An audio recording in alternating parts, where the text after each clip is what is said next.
you like strange conspiracies, all the different kinds, aliens, Bigfoot, the Clintons, JFK files, Epstein files.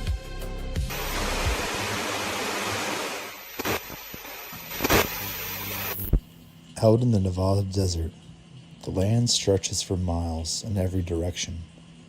Empty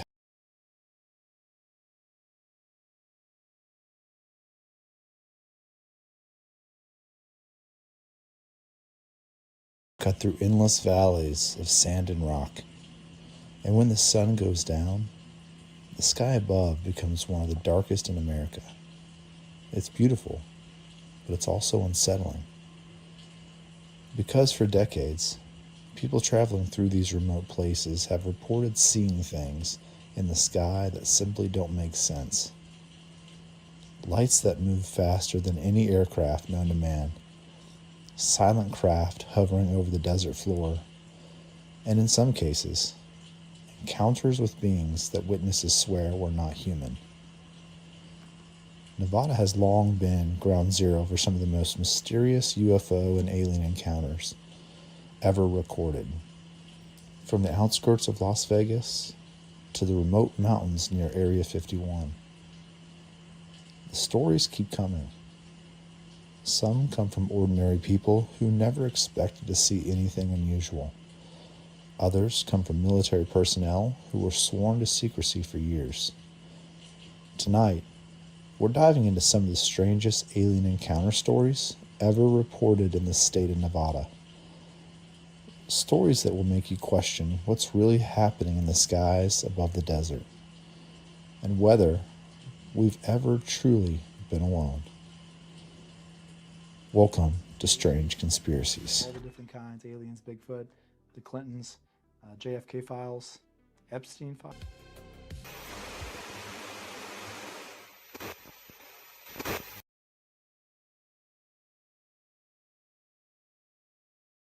We're doing something a little different tonight. We're going to have kind of two live shows going. We've got TikTok. If you follow me on TikTok, we have a lot of viewers there who are going to be tuning in. Their video quality experience is not going to be as good as what it is on YouTube, but we want them to have a chance to hear the story, share the show with them to the best of our ability, using two different platforms at the same time. So something new we're trying out, and if you don't like us on TikTok, check us out. You're going to have much better quality there if you're here on YouTube with us. It's good to see everybody here in the chat. Ashes, Franklin, Sophia, Tim, Lucy. We got a lot of familiar faces in here tonight, and we appreciate all the support. Appreciate you guys being here with us tonight. So really tonight's show is all about different encounters in Las Vegas, like Nevada. I say Vegas because when I think of Nevada, that's all I think about, right? So it's going to be all over Nevada. So definitely bear with me tonight as I try something new, talking to you guys and also trying to talk with TikTok and see if we can get some people over there. Skitter, thanks for joining in. So Tanya, it's good to see you. Hey, what's up, Brittany? How are you doing? Glad you jumped in. So I hope you guys are ready for a cool show tonight. So kind of to kick it off, Las Vegas, it's a city built on illusion, but just beyond the lights, there's a desert filled with secrets. On May 1st, 2023, something streaked across the sky. The police saw it, civilians saw it, and within minutes, a terrified family called 911. They claimed something had landed in their backyard, and what they saw wasn't human. Tonight, we're diving into the Las Vegas encounter. We're going to also look at a military UFO video from Nellis Air Force Base, 1994, as well as we're going to look at some Bob Lazar and kind of go through his story. A lot of you guys have probably heard that name if you're familiar with anything to do with UFOs, UABs, things like that. So welcome to Strange Conspiracies. Glad to have everyone here tonight. And so, like I said, our first story, it's a true story. It's from 2023. You guys may remember this. It's not that long ago. And what's up, Wyatt? How are you doing? Jumping in. Everybody on TikTok, it's good to see you guys. Hope you'll tune in. Again, check us out on YouTube for a much better quality experience. But hopefully you guys will get to hear some of the story and see what you guys think. So you guys probably remember this story from 2023. I'm going to go into it, and then I have some pretty cool video to show you. Just body cam footage from the police officers of that night and different things I think you're going to find interesting if you haven't seen it already. It was big news back in 2023. So it was late on the night of May 1st, 2023. Something bright and green crossed the sky over southern Nevada. That part is not really in dispute. The American Meteor Society logged 23 reports of a fireball, which was seen over Arizona, California, Nevada, and Utah at about 6:48 their time, standard time there, which is 11:48 p.m. local time in Vegas. Police body cam footage from Las Vegas also captured a bright object flashing overhead. Later reporting from NASA's Planetary Defense Office, relayed by the Las Vegas Review-Journal and PolitiFact, said the object was certainly a meteor rather than a spacecraft. So a lot of reports of this meteor kind of coming in, but what's crazy is, a lot of people saw what they call a meteor. It reported on the scale for meteors, but there's body cam footage of this thing in the sky, which is crazy. And then you have this family that calls in and they talk about what they saw in their backyard. And it's not just like one person, it's multiple people in this family. And this family seems to be pretty reputable. So appreciate you guys who jumped in on TikTok. Again, you're going to hear the story tonight, but check us out on YouTube as well. So I want to know what you guys think. Do you remember this from 2023, this alien encounter in the backyard? You guys remember this one? It was all over major news.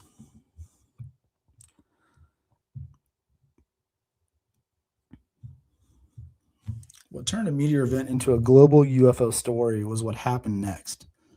Roughly within the same window of time, a Las Vegas family called 911 and reported that something had landed or crashed in their backyard. They had seen what they described as large, non-human beings. Multiple news outlets, using the released dispatch audio and police video, reported that the caller described two tall entities, around 8 to 10 feet tall, with large eyes. They insisted they were not human. Police responded. They interviewed the family, searched the property. Unfortunately, the officers did turn off their body cam footage or did not share their footage from the backyard for privacy reasons. But we did get some good stuff on their video. Unfortunately, we didn't get to see, an alien figure. There's been some folks who've really dissected some of the photos and imagery that's come out, and they claim they've seen, alien figures in the pictures and photos. But just from what I've seen, I've not seen that myself. But yeah, Sophia, you remember that story? Lucy, let's see. Yeah, no, this was in 2023, Lucy. I'm surprised you haven't heard of this one. It was kind of big news. So the mystery kind of deepens because there was just enough concrete details to keep the case alive, but not enough to resolve it. Police later said they had investigated the call and closed it as unfounded, meaning they did not find any evidence to support an extraterrestrial event. At the same time, Las Vegas police also confirmed they later placed cameras at the house because the family said they were scared and kept hearing noises in the yard. That doesn't prove aliens. It does show police treated the family as sincerely frightened rather than dismissing the whole thing as a prank on day one. Reporting also indicates police did not publicly characterize the 911 call as a hoax. So I want to show you guys this video.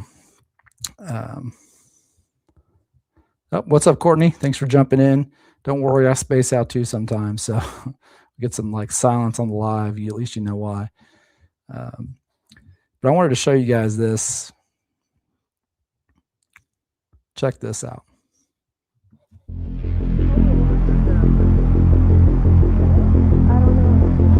That's not a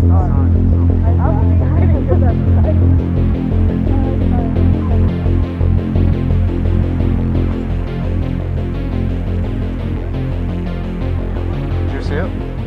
I don't know. I'm so nervous right now. I have butterflies, bro. Everyone thought a shooting star. Then these people say there's aliens in their backyard. Me and my brother, we just looked. Did you see it? Huh? Did you see it? Yeah, me and him saw it. What'd you see? It was like a big creature. A big creature? Yeah, like around 10 feet tall. I'm not going to BS you guys. One of my partners said they saw something fall out of the sky too, so that's why I'm kind of curious. Did you see anything land in your backyard, or? They see like a big. That's what they say. They see like a big something with light. Can we go that side? Weird. Just the fact that our partner saw something at the same exact time. If those 9-foot beings come back, don't call us, all right? Deal with it yourself. I ain't dealing with that.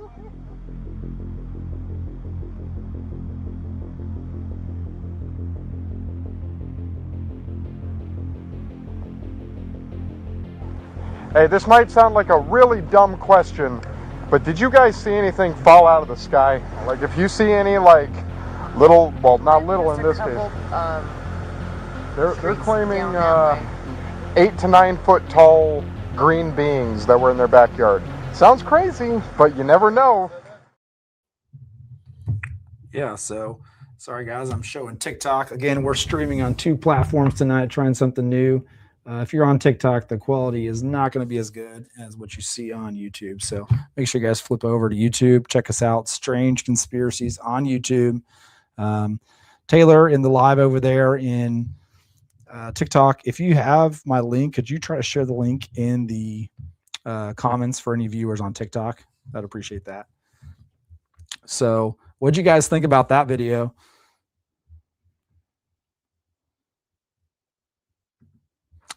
Yeah, Sophia. So the police officers, they saw, there was body cam footage where they actually, you see this meteor shooting out of the sky. I don't believe they actually saw an alien, but they definitely told the family they did not, if any other calls came in, not to call them. So, Courtney, there's no dumb questions here. What's your question? Eduardo, it's good to see you. Tim, how are you doing? Appreciate you jumping in.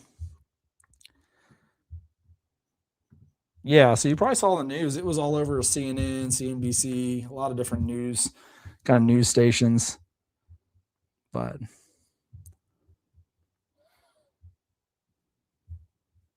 oh, yeah. He may have seen one. I don't think there's any body cam footage of that, but there's definitely body cam footage that I've seen. And I'm going to try to actually see if I have that. It's a better image or quality of the actual footage.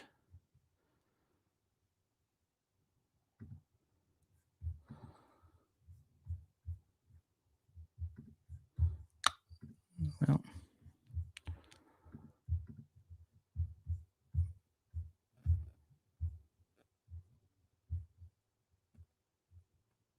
let's see if I can pull this in here really quick, and if I can,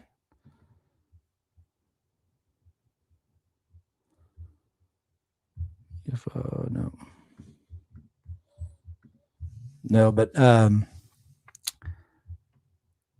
think right when you start this video, and I'll start it again so you guys can see it, right at the very beginning, I think you'll see, it's like the first shot.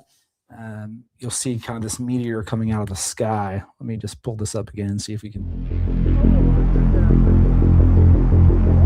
I don't know. Oh, that's not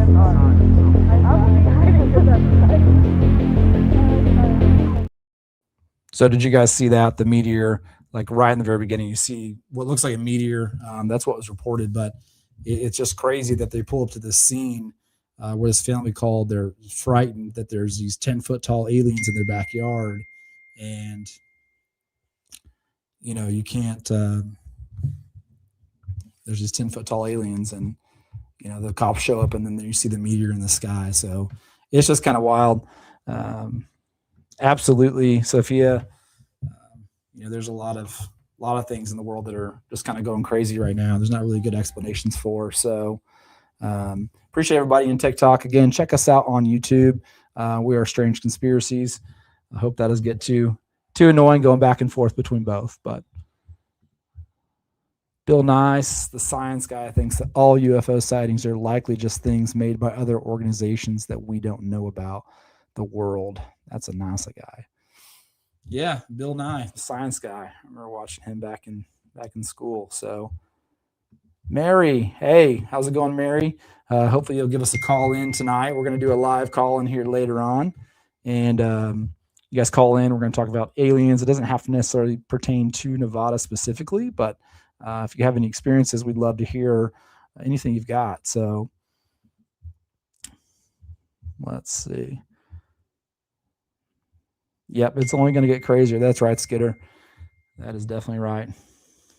Let's see here. Okay, so kind of back to our story. You guys saw that video.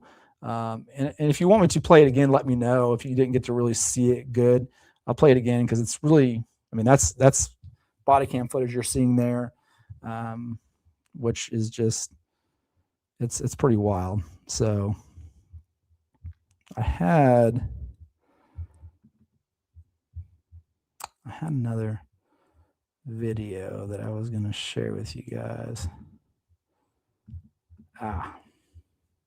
That's it. Okay. Just bear with me a second. All right. So I'm going to see if I can get this one to play. It's been giving me fits today. Trying to get this one to pop up. We'll cross our fingers.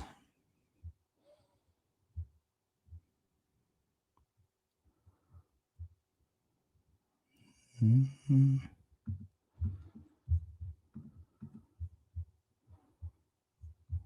No, it's being stubborn, but it's definitely kind of a crazy sighting that was going on there. So back to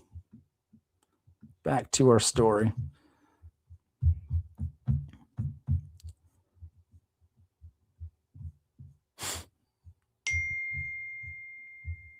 So you guys got to see the video. The family actually released cell phone footage from the yard, and online communities began zooming, stabilizing, and arguing over whether a figure could be seen behind a fence or on equipment.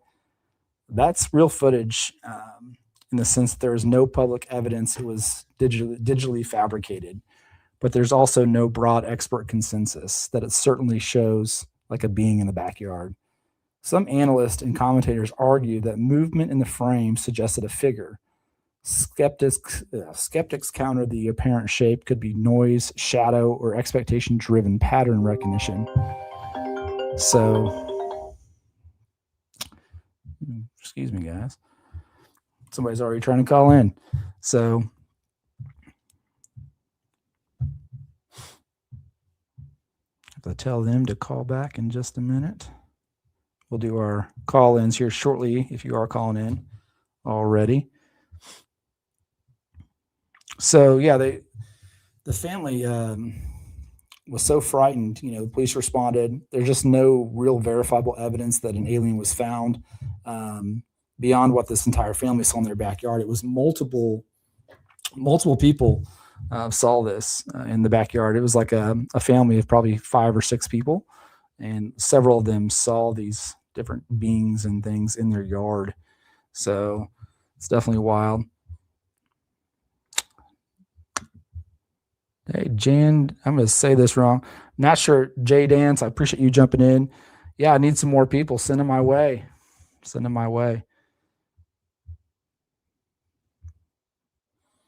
Oh, it's okay. It's JD, your oldest kid. Hey, that's awesome. Thanks for jumping in, JD. So appreciate everybody here. Eduardo says, would they be the same alien race as the one seen in the mall in Miami? Yeah, that one's a crazy one too. I thought about including that, but I was trying to stick with like one kind of state at a time. So I probably won't go state by state, but I'm going to try to hit some of the higher, known encounters. So we definitely are going to cover that one in a future live or maybe episode. I'm trying to try to find somebody who's maybe was there at the mall, and if I can get them on an interview, that would be awesome. If you guys know anybody who was at the Miami Mall, anybody in the family that was at this Vegas sighting, send them my way. We'll throw our email up on the screen. We'd love to have actually a show with these folks. I'm just kind of talking about all the things that they witnessed that evening. So That would definitely be pretty cool. Josh says he's never seen Alien, but he did watch all of the X-Files episodes. Yeah. They like to give me a hard time because I say episode when I guess it should be episode, but to me, the E is silent. Yeah, Twitch. I don't even know much about Twitch, JD. That may be, I know what it is, but I'm not huge into it. So that's a good idea. I'm going to have to look into it. Definitely don't want those in your yard, Skitter.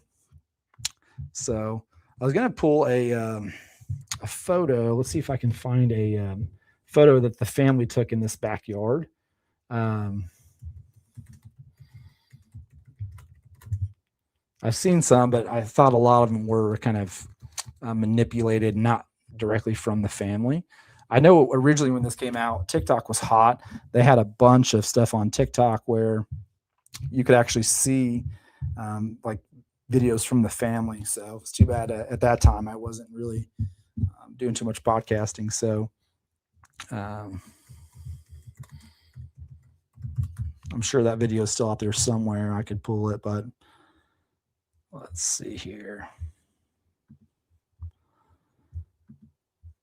Yeah, I'm going to try to show this to you guys.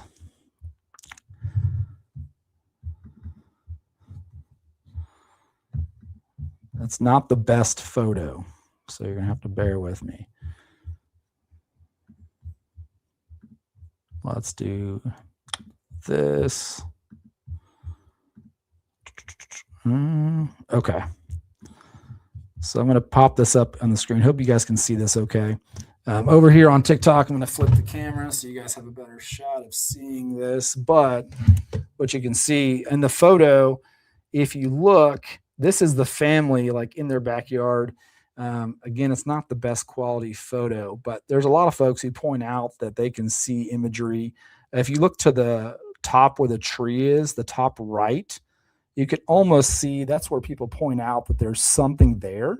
Again, I kind of see something in this vicinity, but you know, it's really hard to say. A lot of people say that you can see stuff there. So it's definitely, I don't know. You guys tell me what you think, but I don't really see too much, but I think you can see what you want to in a lot of images. So it's hard to say. So what do you guys think?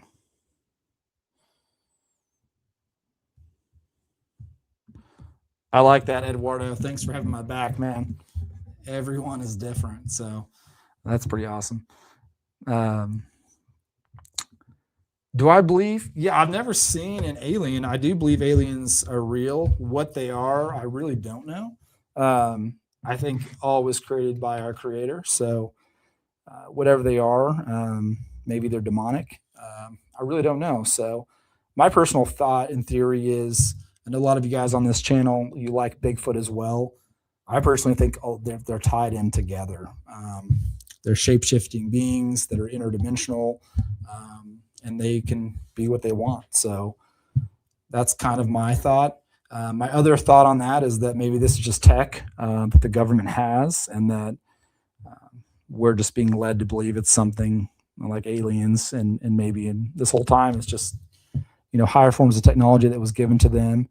By who? I don't know. Maybe they figured it out on their own, or maybe demonic forces shared that with them. So looks like Precious. Yeah, I wouldn't want to see that in real life. Big fan of the movies, though. So you said it's so hard to verify when I don't even know what that. Are you trying to say paranoia, Lucy? Or I think something important as someone who is interested in all of these things, paranormal included, is that being your own skeptic is important. Definitely. So because I haven't had all the encounters myself, I've never seen a Bigfoot, I've never seen aliens. All my encounters are kind of lean into paranormal, like kind of like demonic activity, you know, ghosts in that kind of realm. And one of these days I'll share that with you guys, but you know, after you experience stuff like that, you try to stay away from as much of that as you can, because yeah, we'll get into those stories sometime. Yeah, Sophia, shapeshifter is what I believe. That's what I think Dogman truly is. A good friend of mine, Josh, you guys know him from Mysteries Unknown podcast. I had a crazy Dogman encounter. I talked to him. I've seen him since then. I can tell you that it really affected him. And so I do believe that those things, they're more demonic than anything else. You're still waiting to meet a ghost. Yeah. Yeah, I think, with ghosts and stuff, I really think that ghosts are more like they just repeat things. It's almost like they're stuck in a specific time or period where like you always see the same ghost or girl walking down a hallway. It's always the same one. I feel like that's kind of repetitive. It's like they're stuck in that for some reason. When I think of like paranormal, I think of like poltergeist activity, demonic things. But hey, Robin, how are you? Glad you're here. You are sick. Definitely hate that for you. I hope you get to feeling better soon. I know I talked with you earlier today and you did not sound well. So you don't hang your feet out the covers at night. Hey, I don't blame you there. Mine just get cold. So, but yeah, the Vegas thing is kind of weird. And you know what's crazy about the Vegas sighting is you've got the Nellis Air Force Base in Vegas. Also, a lot of people, not too far off from Area 51. There's a whole lore around that. I don't know if you guys have been out to Area 51, the town. Like in that town, they have a lot of, alien themed restaurants. And I've never visited myself. I would love to. It's kind of on my bucket list of places to go check out. And, if nothing else, sit out in the desert and see if I see anything. But there's just so much lore around that. So that was kind of our first story tonight, was just about that. I wanted you guys to see the video and see what you think. Ashes just lurking. Robin, you've seen a ghost. Well, sometime you have to tell us about it. All right. So kind of the second thing was the 1994 Nellis Range UFO video. So in 94, this case is a little different because it's not built around a civilian witness or a backyard scare. It's built around a piece of leaked range footage that has circulated for decades. It was popularized in the mid-90s by TV shows, including Hard Copy, if you guys remember that one. The clip is often described as coming from instrumentation at the Nellis Test Range in Nevada, north of Las Vegas. So when people talk about, military UFO footage before the Navy videos that came out not too long ago, this is what they talk about. So let's see.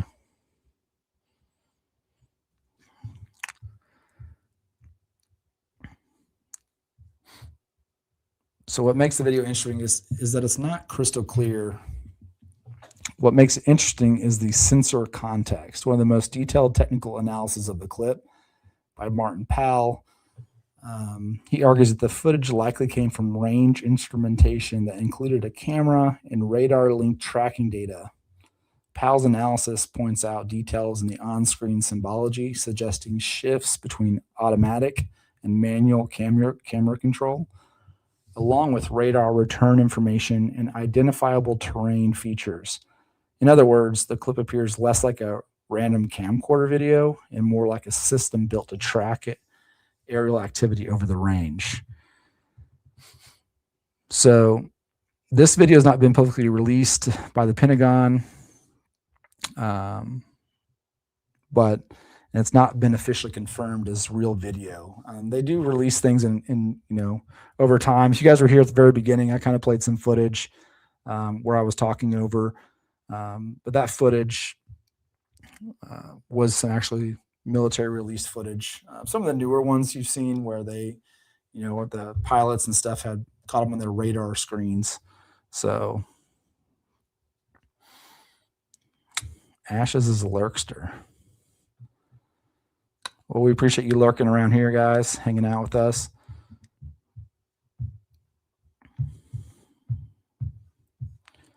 So I'm just going to pull this up here.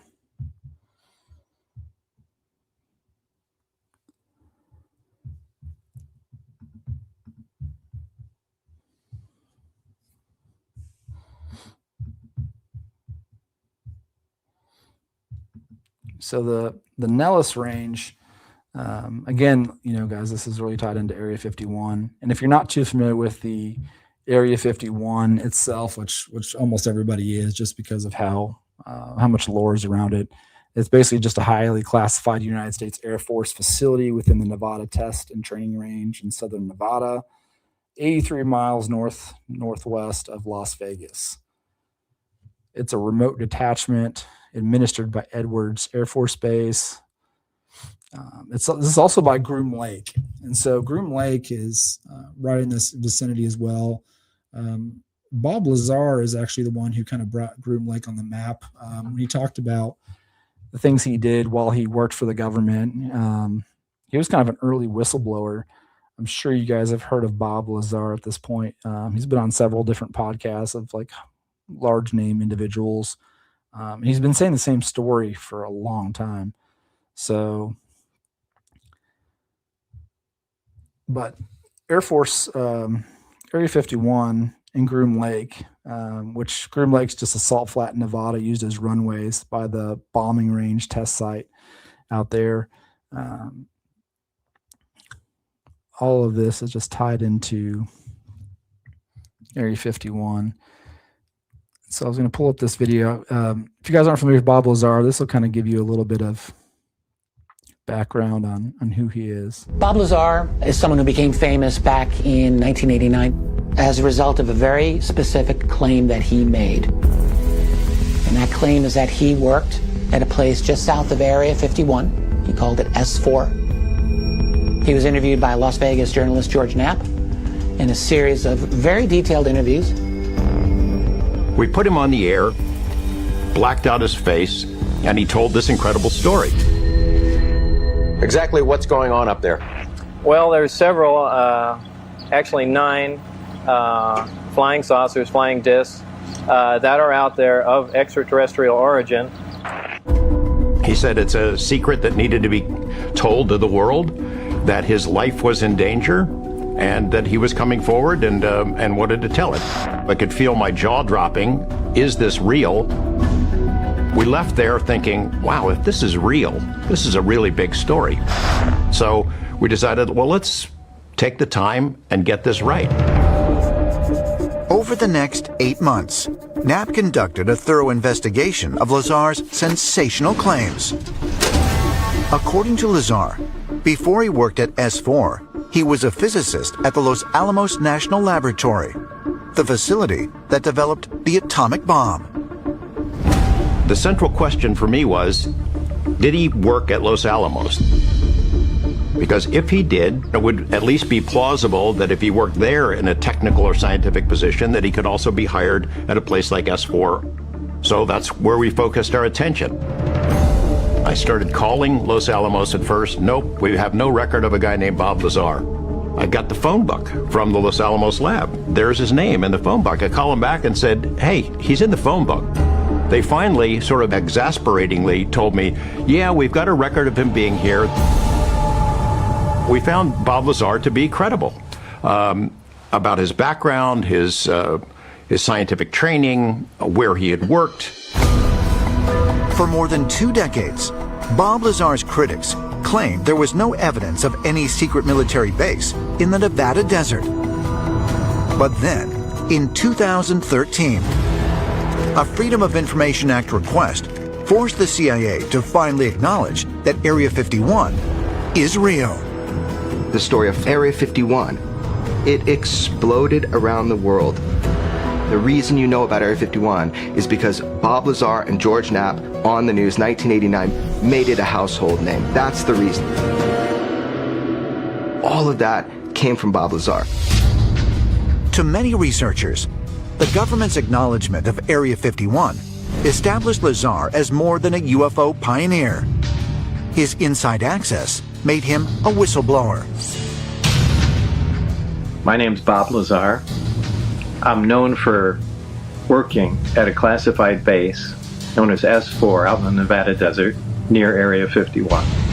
And there, we reverse engineered alien spacecraft. But could Lazar's sensational claims be true? Former Air Force pilot Captain David Fruhoff worked at Area 51 from 1979 until 1985. And while he was never shown any alien technology, he attests that Bob Lazar's account of the facility is entirely accurate. When I was there, we knew about S4, but we didn't know what they did. And I know people that had worked for me that after I left there, they had seen Bob Lazar there. And they admitted that to me recently. Bob Lazar's statements and all the things he had said have gelled now to the point where...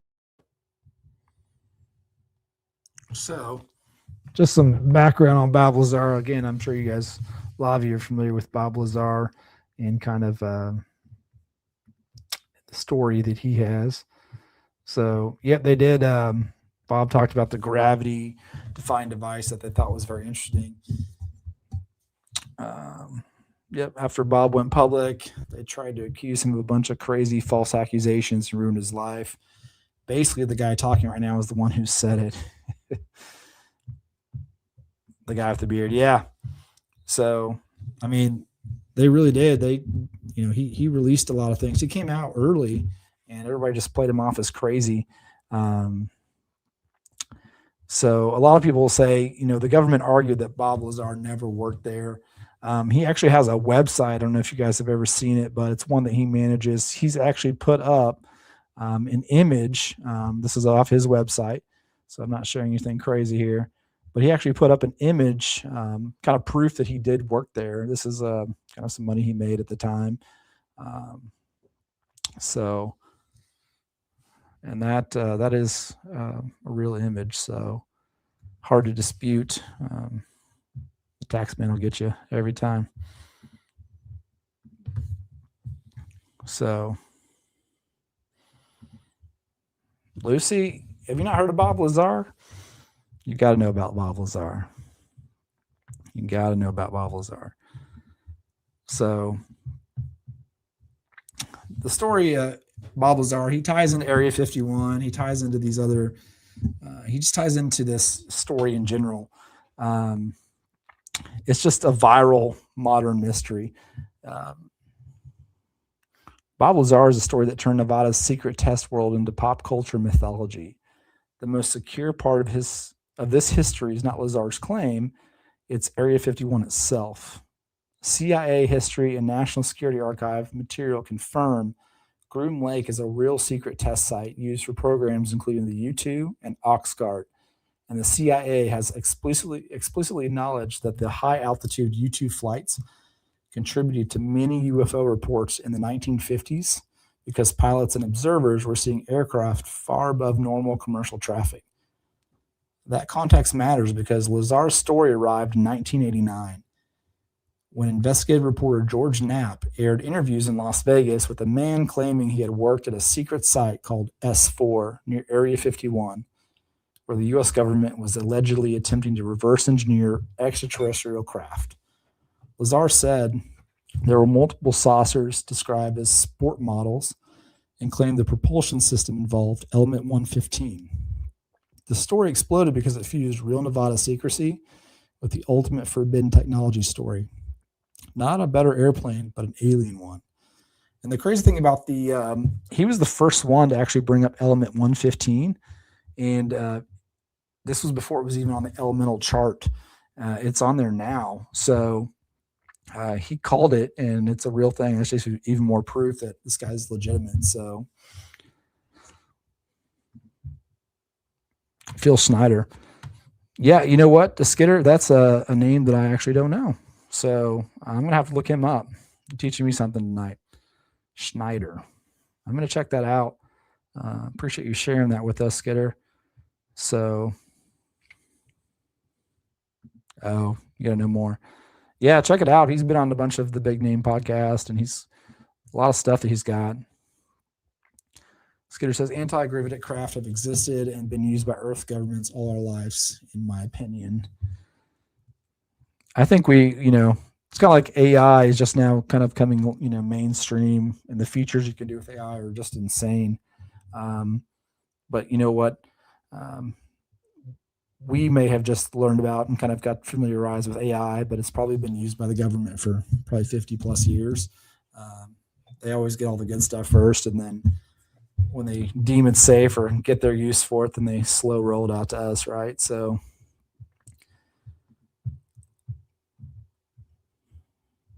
back to Bob Lazar. A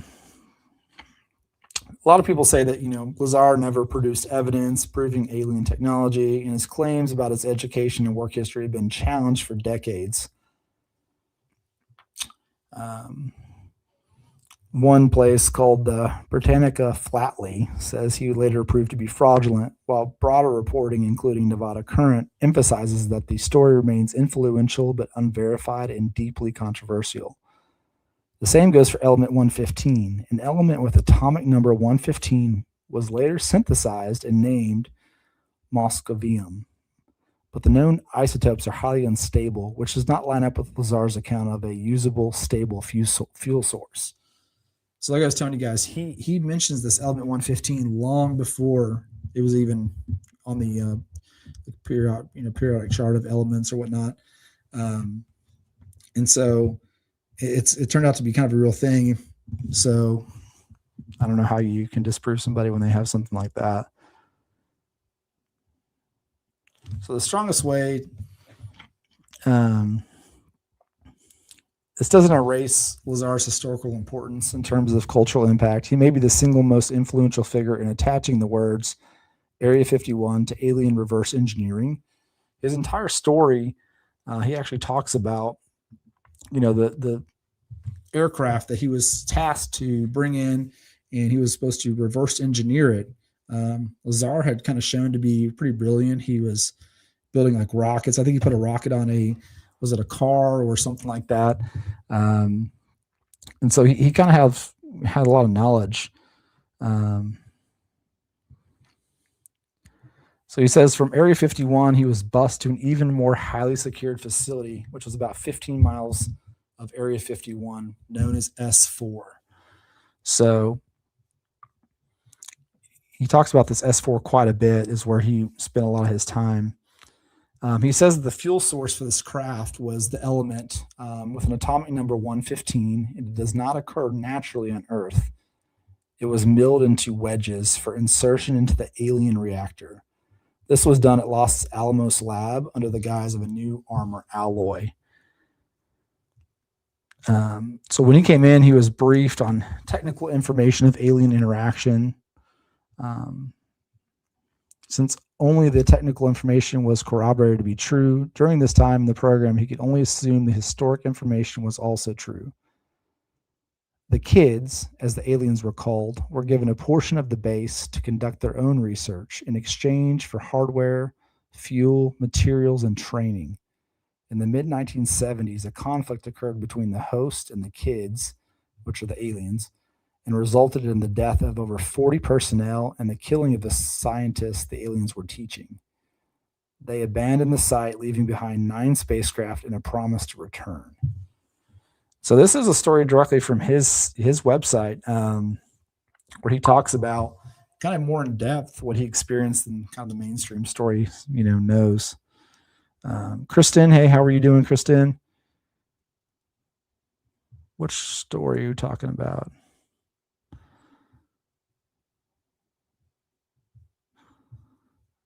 Good night, Robin. Appreciate you jumping on for a little bit. Skitter says, that's my favorite story about the underground aliens getting hit with the energy beam. Yeah, I'm going to have to look into that one, guys. There's so many so many different ones. If he's got a documentary, I probably have seen it. I didn't put 2 and 2 together, but I'll definitely have to go back and look. Yeah, Skitter. So we're going to do a call in here. We'll go ahead and take some calls now. You should call in and share that, Skitter. Call in and share your story, because that would be pretty awesome to share. Skitter says he saw a massive triangle UFO in 1978, which went over him really slowly. Yeah, call it in, Skitter. I don't know, Lucy. So they made a promise to return, right? So, but they, according to Lazar, many personnel died. The scientists they were teaching these tricks and things to, and then they apparently took off. Eduardo says he's seen the same on July 4th. Yeah. Hey, you guys, call in. I've got the number on the screen. Call in, share that. Eduardo, Skidder, love to hear you guys talk about your experience, what you've seen, especially the large ones flying over you. That's pretty wild.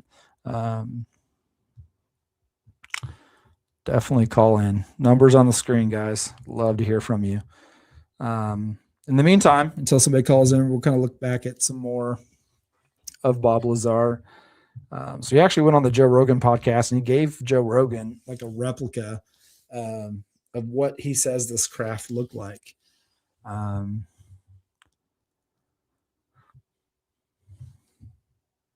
He says that his workday would begin with entering through a gauntlet of guard dogs. The dogs would silently bark because their vocal cords had been cut out. So they were like a silent, which I hate that for those dogs, but he says the entire ship was a wave guide, and the occupants sat in the center in very small seats. So the power source for this craft that he was helping to reverse engineer, he says it's a reactor which uses the element 115 as its fuel. In this reactor, element 115 is used as a target and is bombarded with protons in a small, highly sophisticated particle accelerator.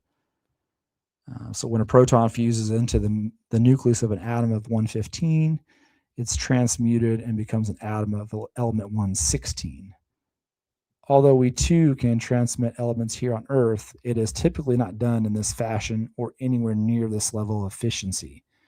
Furthermore, at the time of this disclosure, we have yet to produce anything heavier than element 112.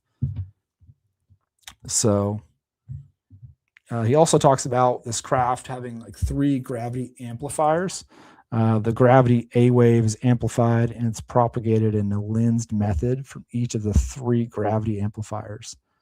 A lot of this stuff is highly technical, but I want to show you guys. I'll pull this up on the screen. Again, you can check a lot of this out too. He's got a website, but you guys can check it out. So this is kind of where he talks about the 3 gravity amplifiers. If you look over to the left, you can kind of see what this craft was kind of looking like. It's very, kind of your standard UFO shape. He calls it the Omicron configuration, but I'll show you guys. They've got kind of this style craft, and he says that they sit in the very center of it, and very small seats. So it's definitely kind of interesting. Christian says 1980-ish.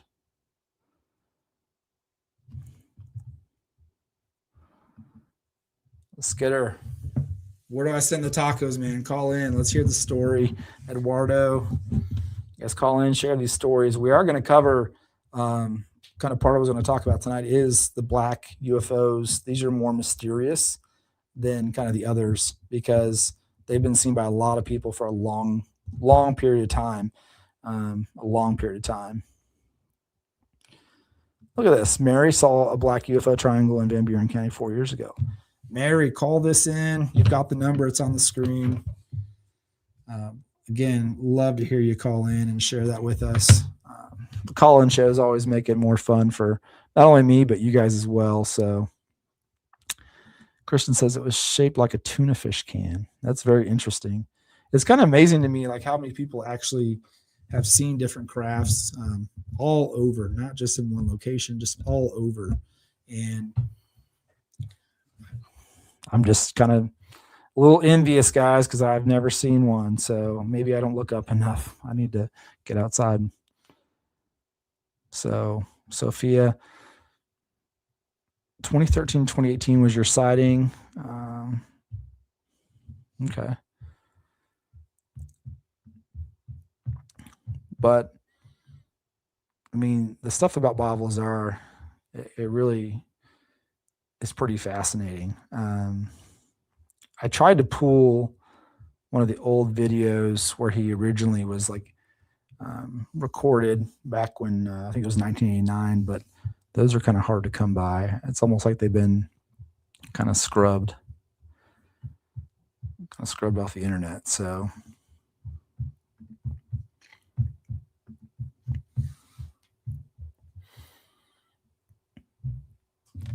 Lazar's famous for saying the fact remains that there's a small anonymous group within the American government that is making decisions about what you and I are allowed to know about extraterrestrial life and humanity's interaction with it.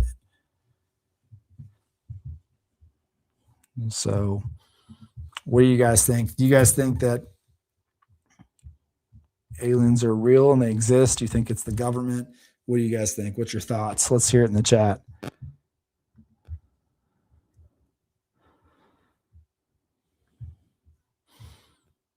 Well, we are going to take live calls, so if you guys want to call in, anyone, give us a call and share your story, because it seems like quite a few of you have seen these black UFOs. If you're watching on TikTok, you guys check us out on YouTube. I'm going to pop up my screen so you can see the number. If you're on TikTok watching and you have a story, my number is going to be on the screen right here. You guys check it out.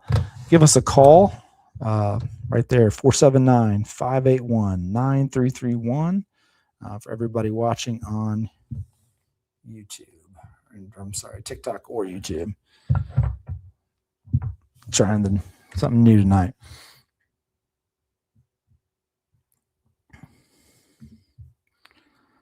Scooter says that God is extraterrestrial.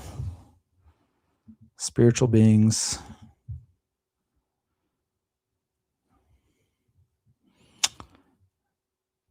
Yep. So the tall white, while working in Dreamland, Nevada, the tall whites are probably, them and the grays are probably the ones that I like the most. I like to hear those the most. The tall whites intrigue me highly. A lot of what I hear about the tall whites is tied to government, and there's a lot of that out there. Now, they can't debunk us all, Kristen. That's right. There's too many people. There's too many patterns. Too many people have seen the same thing. Their stories are similar. And that goes for aliens, Bigfoot, all the things, because there's just so many people who've seen these things. They don't, all of them don't know each other, and their stories are so similar. You just can't really debunk that. So the crawlers say, that's a good point.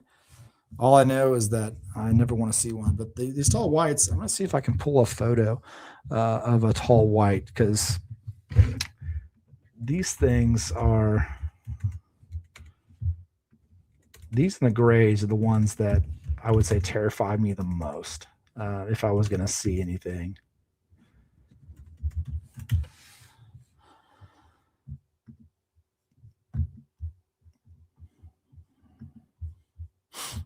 So I'm going to pull up I'm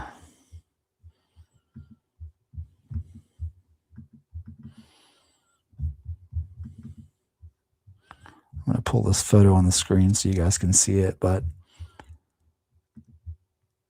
definitely not something that I would want to.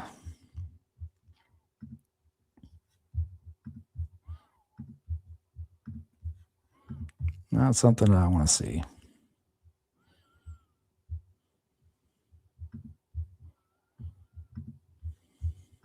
All right. So if you guys can see that, this is kind of a depiction of the tall whites. You can imagine, if you guys have heard some of, I know a lot of you have heard Dano's story, that he had an experience with what he calls a rake. To me, Kristen, to your point too, these things, just looking at this, they could be skinwalkers, the way they look. It's terrifying.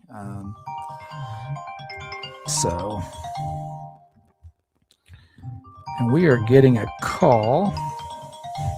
So let's take this call. Looks like Mary's calling in. Hey, welcome to the show. Well, hey, Cody, it's me, Meemaw. Hey, how are you doing? It's Mary. I'm doing fine. I was going to tell you about 4 years ago, my experience of seeing a UFO. Yeah, please share with us. All right. Well, what happened was my friend San and I saw the UFO in Van Buren County 4 years ago. And we're on our way to the store, and we're leaving the store, and she looked up, and then we saw it, and it's like a giant black triangle, and it had three big lights all around two sides of it, and we're staring at it. She was driving. She got out of the car to look at it, and we didn't have our phones at the time. Their mom was dead, and she didn't bring hers.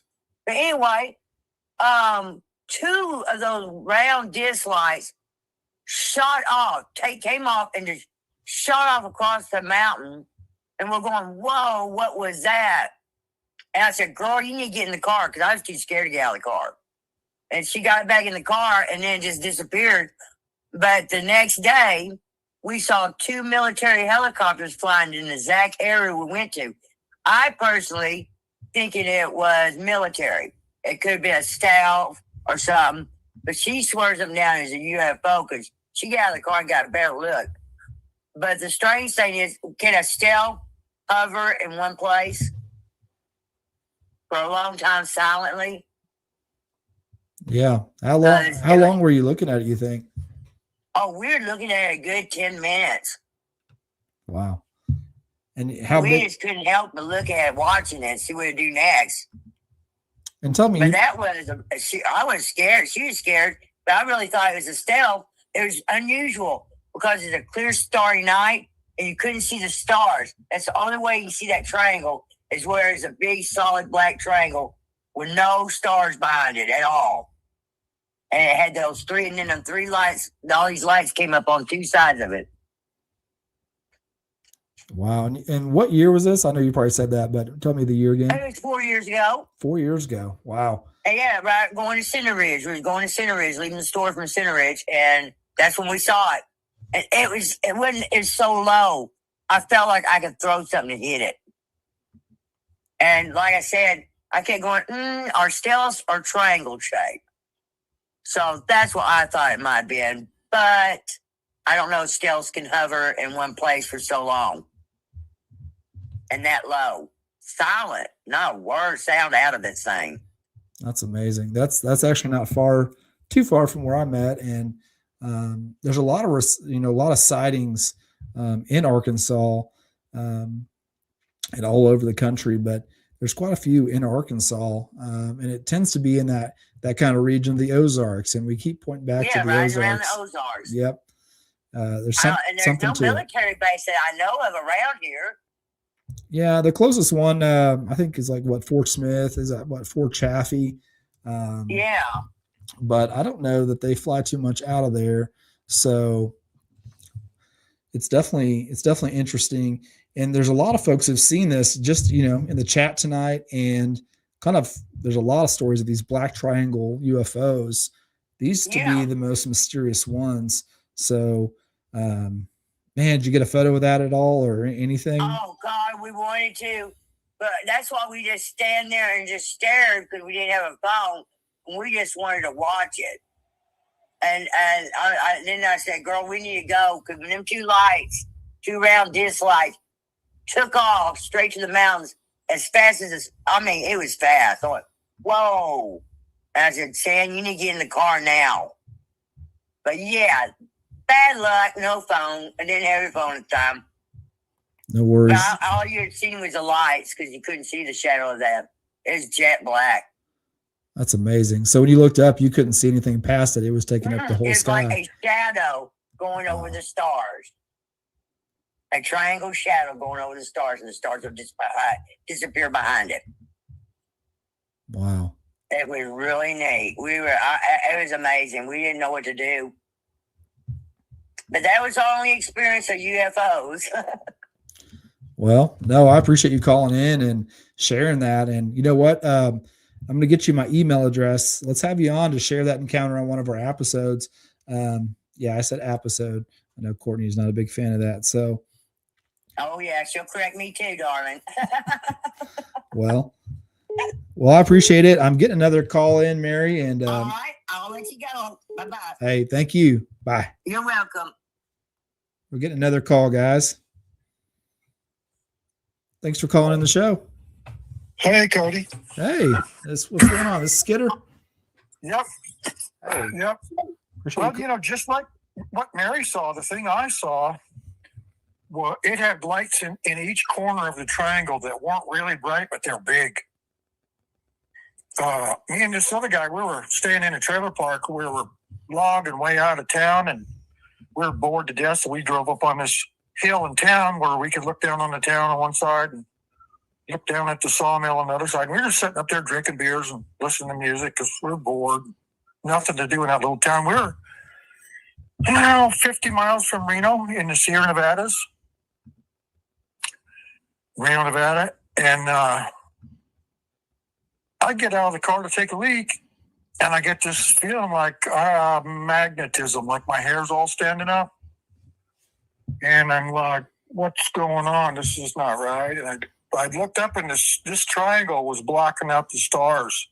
There's no clouds.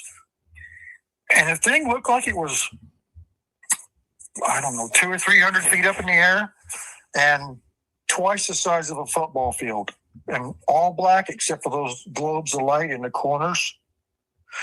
No sound, nothing. Just, you could, I guess, and it's going like about as fast as you'd walk. Wow. Right over the top of me, right? And I'm like, whoa, Bill, get out here and look at this. Look at this thing. He jumps out and goes, let's get out of here. And we took off. And that was back in 1978. And we never spoke of that once. Wow. Isn't that weird? Yeah. Weirdest thing in your whole life, and you never mentioned it once. You know, that's pretty common. People who see UFO encounters together, it seems like they just don't talk about it. Why would you not talk about it, though? You know? It's like you're programmed to shut up. Yeah, that's... You don't want to tell everybody you knew. I just saw a UFO, man. Nope. Never said a word for like, I don't know, 30 years at least. Wow. Not a word to nobody. You said the magnetism. You mentioned magnetism. Yeah, it was a really funny, weird feeling. Like, made your hair stand up.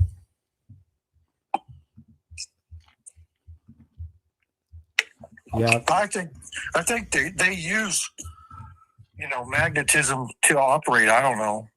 It's got to be the drive of that thing is what I was feeling. What I think. Whatever it uses to cancel out gravity was making my hair stand up. Wow, that was you said 1978. Yep. Wow.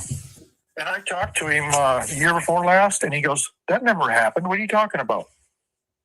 That's like, wild. How could you not remember something like that? That's the craziest thing you'll ever see in your life, and you don't remember it. Well, I've talked to several people, and some of you guys have seen if you've watched some of the episodes, and there's some others coming out here shortly in the future that multiple people see something, and it's like they don't talk about it. Some don't remember. It's almost like they lose a little bit of their time or their memory for whatever purpose, and one person or maybe two in a group will remember it. Past that, it's just kind of an odd phenomena that goes with it. I think that missing time is related to being abducted. Yeah. I think they can shut your mind down, paralyze you, and just do what they want with you, and then put you back, and you don't even know what happened. No, that's a good explanation, Skitter. I appreciate you sharing that with us. It's crazy how many folks have seen this in this chat, seen this black UFO at different times. A lot of people have seen it. They have a name for it. You can look it up. They call it the TR3B. But everything on the internet I've seen, pretty much, they're talking about something that was smaller than what I saw, but it looks exactly the same. And they say people are saying that right before the thing takes off, a big ball of energy forms in the center of it, and then boom, it's gone almost instant. That's strange. A lot of folks who see, UFO crafts, they also sometimes report seeing orbs, and these orbs have different like energies within the orb, and it makes you wonder if that's kind of tied to it. Maybe I think everything that's really weird is connected somehow. I agree. Anyway, about 20 years ago, up here in Washington, I walked outside about 3 a.m. and I saw this orange thing up in the sky. It was an orange ball of light, and it looked like a light bulb. How light bulbs that aren't frosted are clear, you can see right through them. Well, this thing looked like an orange ball of glass, and it was clear, and there was another one inside of it, and it was orange too, and inside of that, it looked like an electric light element lit up. It wasn't moving at all, and it was like if you held a quarter in your hand and between your fingers at arm's length, that's about how big it looked. And it wasn't moving, and I looked up at it, and I said, "What are you looking at?" And that thing took off up into outer space faster than a rocket. I mean, it was just gone. Man. So I think it was, whatever it was intelligent, and it hurt me. It's just crazy that I live, so close to some of this Ozark Triangle stuff here in Arkansas that goes on, and I keep missing it. So I don't know if that's a good thing or not, but I find it Spending too much time in the house, man. maybe so. You get out there to Washington and get in the woods with you. I would go outside before you go to bed and look up. Yeah, absolutely. You see weird stuff when you look up outside. Very seldom, but it's out there. And if sometimes they want to reveal themselves, they will. I think they play with us. I think they do whatever they want because they know they can get away with it. Absolutely. I appreciate you sharing that with us, Skidder, and I always appreciate you calling in. Just appreciate getting to know you and talk to you, and you sharing all your stories with us. And so I greatly appreciate you calling in. Yeah, no problem, man. So hopefully we'll see you back in the chat. And man, these black triangles are just fascinating. So I'm going to have to really dive into this more. You got to look up Phil Snyder. You got to write that down, look it up, because he was involved with those lizard aliens, and he got into a gun battle with them in Dulce, New Mexico. They got a big underground base there. There's some mind-blowing stuff, and he ended up he killed himself. He wrapped what do they call those things? When you can't pee, they put them in you. A catheter. Catheter. He strangled himself with a catheter. That's odd. Yeah, after he told all this stuff, he killed himself with a catheter. And his hands were tied behind his back, I think, too, at the same time. Isn't it amazing how it was pretty skilled to do something like that, with your hands tied behind your back. And it's kind of like those guys that shoot themselves in the back of the head 3 or 4 times. Absolutely. It's that kind of craft. I'm going to look him up, Skidder, and maybe we'll do a live show in the future with, all about Phil Snyder, because well, there's a lot to read. There's stuff on YouTube with him telling all about it. You can watch him talk about it. No, I'm going to check him out, and I appreciate you sharing that information. And I always learn new things, and so I'm sure I've crossed something to do with him before, but Bob Lazar has always been a name that I've kind of stuck with me since I've been into aliens, and kind of seeing him go on, different podcasts and learning about his story. There's a lot of fascination. He's right up there with the best of them. He's spilled a lot of beans in his time. Yeah.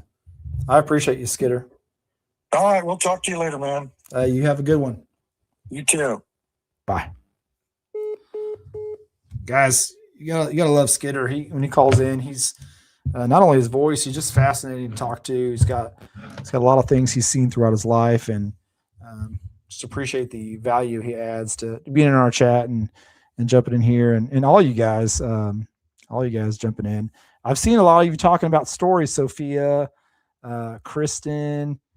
You guys jump in. Let's share your story, because it seems like quite a few of you have had different encounters, and like I said, it's all kind of tied together. So it doesn't have to necessarily just be that you've seen an alien craft, or a lot of times these orbs kind of are tied in with that. And so many people I've talked to who share, alien encounters with me, they've seen UFOs, different things. They've also seen just at times like these orbs. And I think I've got a video loaded. I was going to show you guys. And if anybody wants to call in, it's on the screen.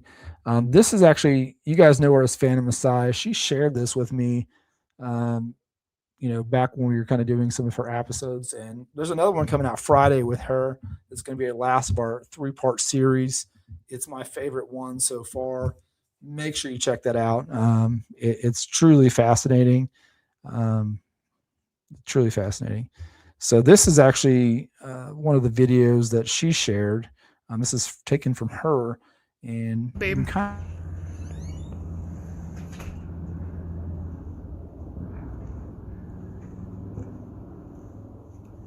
what is it doing? I don't know. It's, look at the light in this. Look at the light in this, what it's doing on here. Do you see that? Honestly, do you want to know what it looks like to me on the camera? Look at that. Look at the circle in the middle. It looked, for a second, I'll show you in a second the video after. It's got a green light, a white light, a blue light. Yep. It's staying in one spot.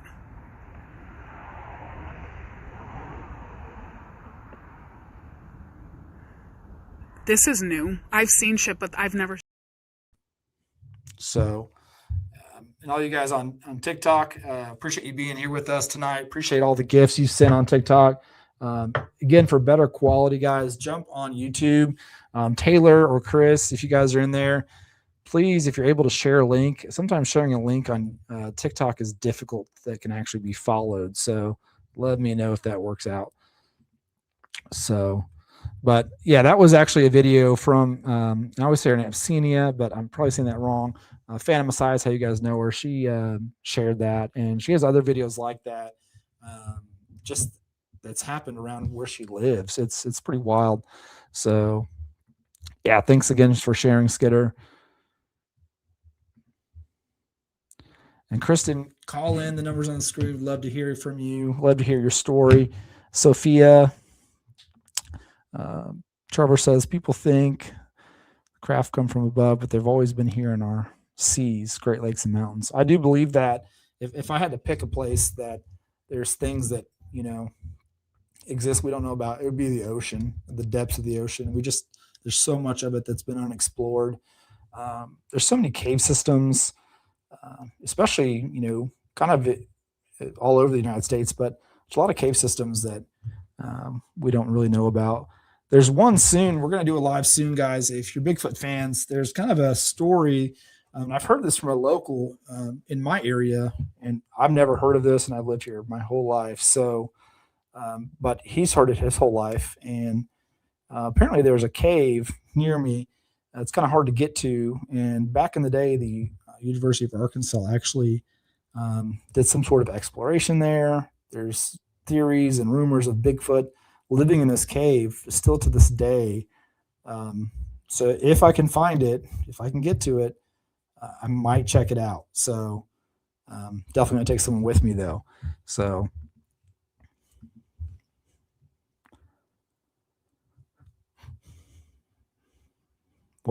so Skidder saw the one he saw wasn't far from Area 51. But I he talked about magnetism. I do think that there's got to be something with the, they're using that as a power source to some degree. How that works, who knows? But maybe one day we'll have some answers to that. Sophia, it doesn't have to be exciting as other stories, because every story is exciting. And it's fascinating because a lot of the things that you may share, will tie into other experiences people have had. So since we're kind of on the topic of orbs and things like that, when I was younger, in high school, me and a group of friends, we used to go ghost hunting. I don't recommend doing that to anyone. We did it as kind of fun, but we've seen many orbs, and orbs can do really odd things. A lot of times people see orbs through cameras, through lenses, but sometimes you can see them with the naked eye. And the ones you see with the naked eye are even more strange because of the things they do, the way they move, the different light strobes in them, the shapes, the sizes. And I've seen a handful of orbs throughout my life, some on camera and some in, with the naked eye. And it's really kind of a weird experience because it's almost like you can feel the energy of the orb to some degree. And especially depending on how close it is to you. Since we were on the topic of orbs there. If Franklin says he likes the hollow earth theory, I don't believe it, but it would be an awesome discovery. It would make a lot of things make sense. That, or even if you don't want to believe in the hollow, the hollow earth theory is definitely interesting. How about the hollow moon theory? Have you heard of that? That the moon is not really a planet. I don't know if you guys get into that one with me or not, but there's kind of talks that the moon landing truly never happened, right? That's kind of one big conspiracy theory out there. A lot of evidence that kind of points to they never actually landed on the moon. But there's also talks that the moon is a hollow, and it kind of plays into the hollow earth theory a little bit. Scooter says he could talk for 30 minutes about weird stuff he's experienced. Yeah, there's a lot of things too. I've never seen, just to give you some courage stuff for you to call in if you choose. I've never seen a Bigfoot, but one time I've had a rock thrown at my car at a very high speed, high rate of speed in the middle of nowhere. And so I thought, maybe there's a kid out there chunking rocks, at cars. So I slowed down, stopped. I mean, there's nothing out there that I could see. It's possible somebody was hiding behind a tree or something, but this area just wouldn't make sense for, just anyone to be out there just chunking rocks. And the way this rock flew at my car and the size of it, it wasn't like massive boulder, but it was pretty good sized rock. Little things like that, you just never know. A lot of folks who see Bigfoot and experience different encounters with Bigfoot, whether seeing it or not, they've had rocks thrown, all kinds of things. Yeah, the ice wall, that one's a good one too, Trevor. There was actually something I saw, I think, was that on TikTok? Maybe, but there was something where some people went on maybe a cruise or like to Antarctica and were filming, but they wouldn't let them film past a certain area. They couldn't even get close to it, and it was like guarded by the military. Don't know if that's real or not, but it's definitely interesting. Eduardo says, any unnatural sightings is exciting. It's things most won't ever experience. That's for sure. And Eduardo too, man, if you choose, call in. We'd love to hear your story, especially of the UFO you saw.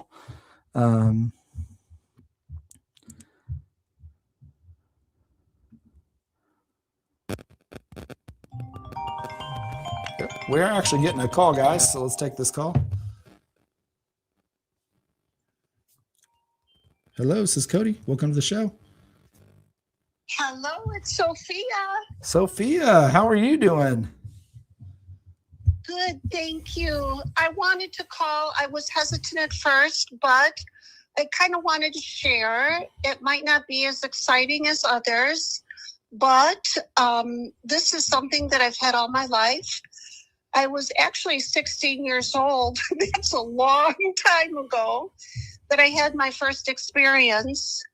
I live out in the country, and where you hear that the flying saucers over swampland and stuff? Yeah. Well, actually, I lived across the street from beautiful marshland. And one night I was outside. My friend was going home. I was in high school at that time. And I was standing by her car and saying goodbye. And she said, well, I'm actually Helen, but Helen Sophia. Man, look at that. It's just so creepy out here. And I said, no, it's beautiful out here. And we looked up in the sky and saw the proverbial shape of the saucer, like something just whipping around in the air. And we were just like staring at it. And I said, what in the heck is that? Well, she got really freaked out. And this thing was just like whirling around, and then it would zip across the sky. And it's almost like it was kind of like a partially clouded night. And it seemed like it would hover around clouds. And she was so scared. She says, I'm getting the heck out of here. I'm going home. Well, I watched it for a while, and then I went inside and I said to my mom and dad and my brother, God rest his soul, I said, there's a flying saucer outside. And he said, have you been hitting the bar again, Helen? And so I said, no, there's a flying saucer outside. And so they all came out and we all saw it, and we were kind of like really all freaking out. And we watched it for quite some time, Cody. And it was so bizarre how it acted. It would just like fly in circles and would zip across the sky and almost hover behind clouds. And we watched it for a while, and then actually we called the police for them to come out and verify that none of us were crazy. And then the funny thing about that was that after a while, we saw like an airplane going in that same area where the saucer was and like flying around and around, like almost investigating it. It was just really weird. We watched it for quite some time. So that really wasn't the first experience. And it just kind of like flew off. We had several of them. And one that seemed like a lot closer above the marshland in more of a wooded area, but more with lights. But the thing I think that was kind of the scariest for me is that my sister and I, we lived together in my parents' home, one that they built in the back. And one night there was the lights were like, hard to explain, very eerie, very creepy, bright lights. And we noticed that first. And then there was a sound like screeching, like piercing to the ears. That was so horrible. We were literally paralyzed. We didn't know what it was and why it was so bright outside. It was like almost day, but we were too frightened to go outside. So we were inside of the house. But because of the sound, it was ear piercing. And the lights outside were this horrible, like eerie green, like light. And again, very frightening. And neither one of us went outside. We actually huddled together, but it almost seemed like it paralyzed us. We couldn't move. And this, again, I was born in the country, so it was all around marshland, and seen very, very, very, actually quite a few encounters out there. Plus, I live close to Bray Road, like 15 minutes away. Yeah. Yeah, I remember Bray Road. I think didn't Josh over at Mr. Unknown do a live about that not too long ago? Yes, he did. He absolutely did. And my sister, my youngest sister, actually had an encounter right off of Bray Road.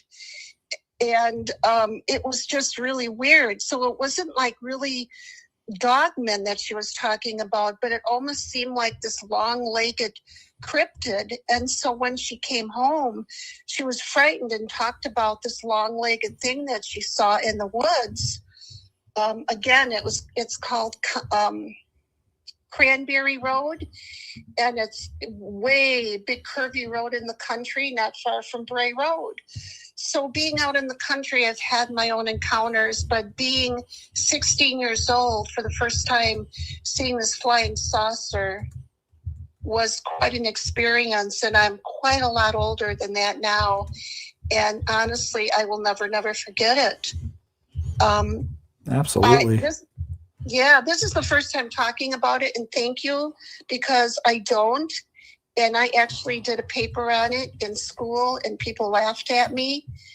And that's why I think a lot of people don't go out and they don't talk about it, because they get mocked or laughed at.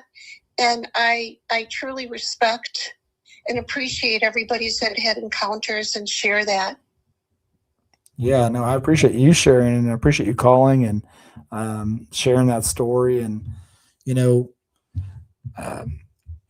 lot of folks don't really come out and share stories of different sightings for a lot of different reasons. And I think that this gives courage to others to share. And I appreciate you, Sophia. I appreciate you, always being in the chats and watching the lives and being a part of the show. And so I do greatly appreciate you. Cody, I love your channel. I just want to say I love your channel. And with so many of the people that are on the Mysteries Unknown, the community, they're so incredible. They're so God-loving.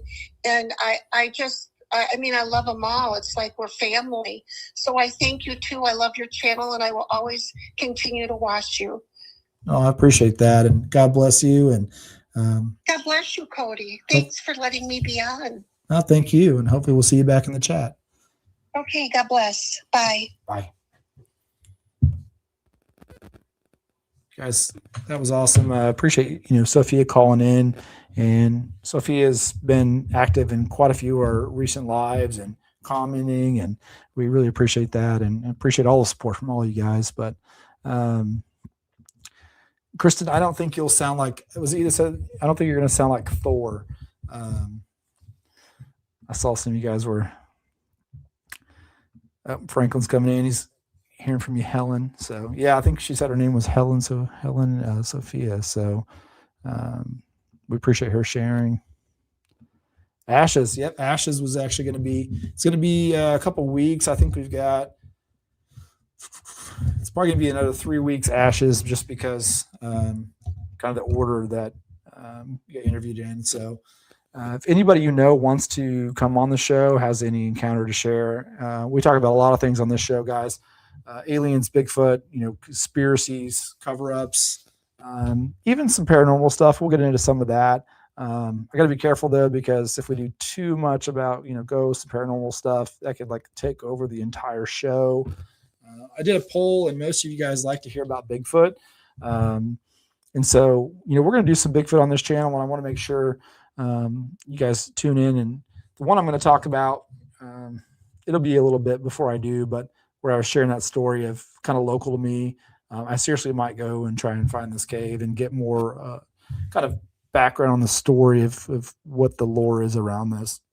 So we're going to do more of that, but we definitely want to keep it broad. So lots of different topics and things. So we appreciate you guys very much. I know you guys all like Bigfoot. I do know that. So I'm just not as much of an expert as some of the other guys, like Dano and Josh. Those guys, that's their main focus. And yep, Courtney said, when's the crime doc? We are working on that. I'm actually filming this coming Friday. We're actually doing some more interviews. This is kind of a longer process because it's a true active cold case out of Berry County, Missouri. If you guys are familiar with that area, not too far from where I'm at. And I've got some family ties sort of that go into it. So it's just kind of taking a lot of work, filming and talking to different people and then editing and putting all that together. So when it comes out, you're going to know, because I'm going to drop a ton of shorts and different clips about it. So definitely look forward to sharing that with you guys in the hopefully near future. Yeah, I appreciate that, Franklin. Appreciate you jumping in, Franklin, too, man. I always see you commenting and liking, and definitely appreciate that. So, these black triangles, guys, there's just so many sightings of these things. And I was going to find. So, because we're talking about Nevada, these are the ones kind of over Nevada. But as you can tell from, here from Skidder, from Mary, these black triangles, they're all over just different areas. And this is the hardest group to turn into a single case because it's less than one event than a long-running pattern in UFO culture. Nevada's black triangle lore grew out of decades of sightings of large, dark, often silent craft reported near military ranges and restricted airspace. The problem is that there is no single definitive Nevada black triangle incident with the same documentation as the Vegas 911 case or even the Nellis footage. What there is instead is a very strong historical reason people in Nevada might interpret unusual aircraft as something beyond known aviation. The state really was used to test aircraft whose existence was hidden from the public for years. These black triangles, they're just the sightings are very, kind of inconsistent in multiple different areas. And I was trying to see, I was going to pull up an image, and you guys that shared, you guys can let me know if this looks like what you saw when you saw this black triangle. But there's some images out there. I don't know if the images themselves are true, but at least you can get an idea of what these things look like up close or how they're described. So pull this up here. I'm just going to share my screen on this one because I didn't have this photo prepared.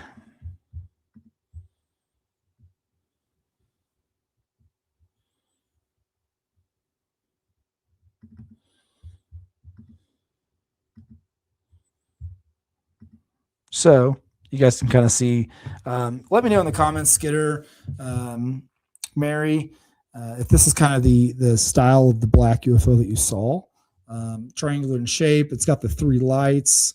And it doesn't probably do a depiction of how large these are. Normally they're described to be very, very large. This picture is hard to justify because it looks so small. But that is definitely kind of the thought process there. So is that kind of what you guys thought? Courtney says, oh, I missed a couple things here in the chat. What do we got going? Yeah, sleep paralysis. Yeah, we talked about this a little bit last time on the show. Sleep paralysis is quite terrifying. And I kind of told you guys what I thought about that. So if you guys want to share encounters about sleep paralysis, please do that. I would like to actually have somebody come on the show and actually, share their sleep paralysis story. I had one guy who was interested, and then he kind of decided that he didn't want to share publicly, which I understand and we respect that. So, but those are really interesting, and the things that people see, it's not always the same thing. It's different, but there is a kind of a common pattern from what I've read. So if anybody ever wants to share that, please do. Brittany, you should email me. Let's get you on the show. If you want to call in and share it tonight, go ahead. That'd be awesome as well. Yeah, the demonic theory. I do believe it's tied to that, but I also, something I read about sleep paralysis, and this is just a theory, guys, of course. I have no idea, right? But somebody said it's just kind of the gateway or the initial stage of astral projection. So that's kind of an interesting thought. Once you kind of can learn to get past the fear of what you're seeing, the different beings and shadow figures and shapes, then they say you can start to roll out of your body, is what they say, and kind of travel different dimensions out of your body. But never experienced that myself. I have no good stories to share myself on that.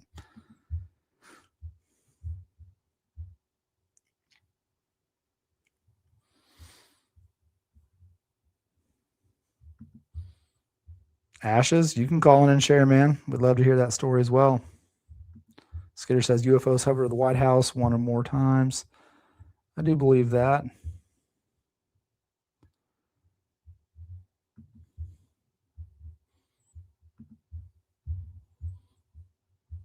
Let's see.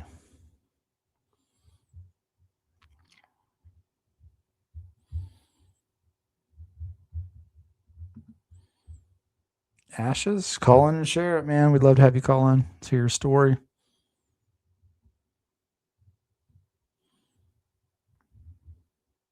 Yeah, I think actually I've heard that one, Franklin, of Ash's stories. Trevor says, like humans, there's good and bad ones. Absolutely. One lady actually, when I very first started kind of doing this on the show, the conspiracies and stuff, I had a lady call in. She wouldn't go on camera. You can see the episode. It's just more audio. But she has kind of an interesting take on astral projection and the things that she believes. And she thinks that aliens are just like us that have jobs to do and they're here just doing their job. And it's kind of an interesting take. So I would suggest listening to that if you haven't already. It's probably like the second or third episode that came out. So new graphics card. There you go. You got to have those, man. Good graphics card, especially if you're gaming. Fair enough. Next time, Ashes. Next time. So, but yeah, the black triangles are definitely kind of interesting. So guys, what do we actually know? Back to the first take about the alien encounter in Vegas 2023. We do know a meteor crossed the sky. It actually registered, and so that we do know that as a fact. You saw it on the video. You saw the police cam where it dropped in. And I'll share that again with you guys too, because that video is pretty awesome. It's just a quick one. So if you didn't see it earlier, this one, I just think it's cool. Right when you start this video, look, and this is the body cam of a police officer. You can see what looks like a meteor or something shooting through the sky. You can be the judge of what it is.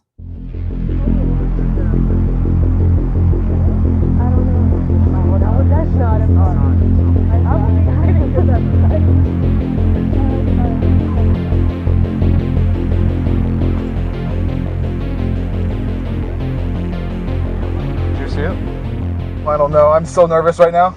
I have butterflies, bro.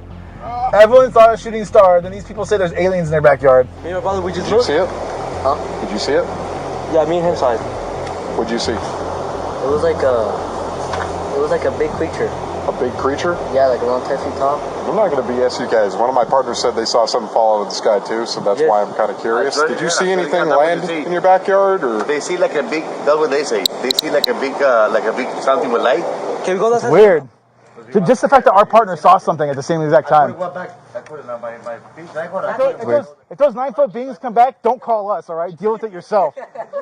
I ain't dealing with that.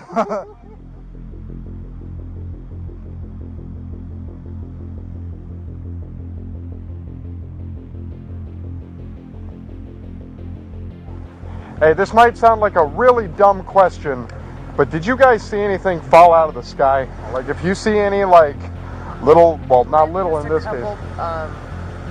They're claiming 8 to 9 foot tall green beings that were in their backyard. Sounds crazy, but you never know. So making sure the people there on TikTok can see the video. Got to figure out a way to where we can actually have them kind of synced into this. I'm sure there's a way to do it. Just haven't figured that out quite yet. But let's see. Christian says, we know Nebraska had an earthquake and had an ocean under it. Yikes. Really?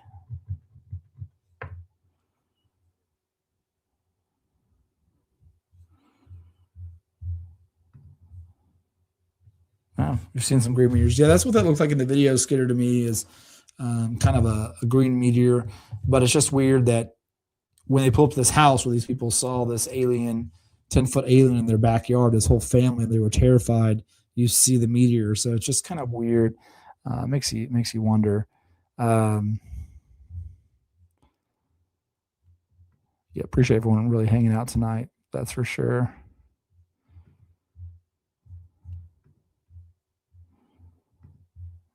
there's definitely so much that we don't know about this world, and maybe when we meet our maker, we'll have all the answers at that point. So until then, we're just going to have to tune in and hear what people say and the different encounters they experience. And who knows? I think disclosure for aliens is actually coming. Whether the government, the government's kind of playing like they've kind of admitted aliens are real to some degree. But if you're a conspiracy theorist, then it kind of leads you to Project Bluebeam, and we can go down that road sometime in the future if you're not familiar with what that is. But it's definitely kind of an interesting theory about aliens and potential alien disclosure. So, but that's pretty much what I had, guys, tonight. It was really just kind of talking about the different sightings and things in Nevada. It's so close to Area 51, which we all know Area 51. I think it'd be fun sometime if we all met up out there at Area 51 and went sightseeing. That'd be kind of cool. Sitting in the desert and seeing if we can see anything weird. So I appreciate you, Trevor. Stick around, man. We do music at the end of our show, kind of like other chats you may be in as well. We do some music. I've got some new ones that I think you guys will like. So appreciate you jumping in tonight. So the earthquake was about a week ago in the ocean under Nebraska is one of those USA fun facts. I'm going to have to look into that, Kristen. That's pretty, I haven't heard that. So I'm definitely going to have to look into that and see what that's about. But I've got some kind of some new music for you guys tonight. See what you think. We like to hang out and kind of chat and get to know each other a little bit better while we listen to some music. So much like Dano and Josh. Oh, hold on, guys. We are getting a call. Let's see who this is. Welcome to the show. Hey. Hello? Hello? Cody? Yeah. Hey, what's up, man? It's Eduardo. Hey, how are you doing? I appreciate you calling. Pretty good, man. I know it's kind of late. You were about to kind of shut down. No, hey, I'm glad you called. But since everybody wanted to hear the sighting that I had, yeah, we'll just share it. I appreciate you calling. Hey, what's up, chat? Everybody else there. But yeah, this happened.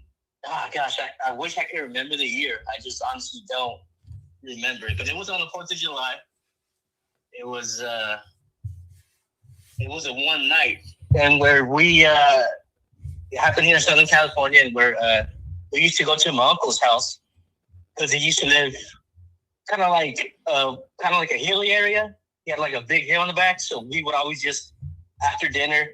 We would go up there with whoever could make it up there because that hill was pretty steep. It was rocky, loose sand. So whoever could make it up there, made it up there. If you didn't, too bad. You was missing out everything. But we would go there every year for 4th of July because we could look down to the city and see basically 3 or 4 spots where they would crack the fireworks. So we had kind of like a perfect view around everything. But that night, the only time we could actually see fireworks was kind of like this shopping center, kind of, I would say like 4 or 5 miles away. Pretty still good view, but we were all up there. There was probably at least 20 of us that made it up there at that time. So, and yeah, we're just watching the fireworks, looking south, and for some reason I just looked up looking northeast. For some reason I just turned around. So I was just like, I'm gonna just look at the sky for now. And it was clear sky, you could see the stars and everything. And yeah, I just seen these 3 lights, but they were like weird, like the 3 lights were like as a triangle basically in shape. But when I didn't pay attention at first, because I was just kind of like, oh, those 3 lights, yeah, whatever. But what I didn't realize until I started like actually really focusing on it is that in between those 3 dots, it was just like pure black. Like you couldn't see anything in between. and it was a clear sky. So there was many stars in. So I was like, I couldn't believe it at first, and I was like, I have to tell somebody, and everybody was scattered around. So the only closest one was my cousin, and she was older. She was like 10 years older than me. And so I turned around and looked at her, and I was like, "Hey, did you see that?" And she's like, "Where?" So I pointed up to where I was, to where, that craft was. And she's like, "Yeah, I don't see anything." I was like, "Are you sure?" Just look at those 3 lights and look in between. And she's like, "Yeah, I see the lights." And then she confirmed it. She was like, "Wait, where's all the stars at in between that?" And I was like, "Exactly. I see that too. Or I do not see that too." Whatever it is, it was big. It was massive. I don't know if it was close up to the ground or it was far up in the sky, but it was massive. I can't really say how big it was. I would say it was. I would compare it to like 4 aircraft carriers. Wow. Lined up side by side, but you put them in a triangle. That's massive, man. Could you see anything past it? What was that? Sorry. Like when you looked up, could you only see that basically? Yeah, it was just the three red dots, and then nothing in between it. A full big triangle, and it was weird. But it was like I think we were looking at it for like a good 3 minutes, and for some reason, I just turned back around to look at the fireworks for like a quick second. Turned back to see if I still saw it. It was gone. You could see the stars again. It was crazy. Like the one quick second that me and her turned around as we went to go look at the fireworks again, and we turned back around, it was gone. It disappeared. And we kind of looked at each other like, what just happened? Like we were just thrown off. We were like, we were lost. We were like, what? Wasn't it just there? And after that, we were just like, whatever. And we just went back to look at the fireworks. I just forgot about it after that.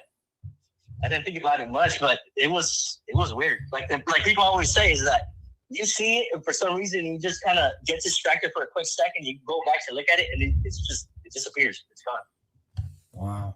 And I wish I could have taken the picture, but obviously it was at night. It was dark, and back then the cameras didn't have like the good resolution as they do now. But yeah, it was nuts. Absolutely. Where was that?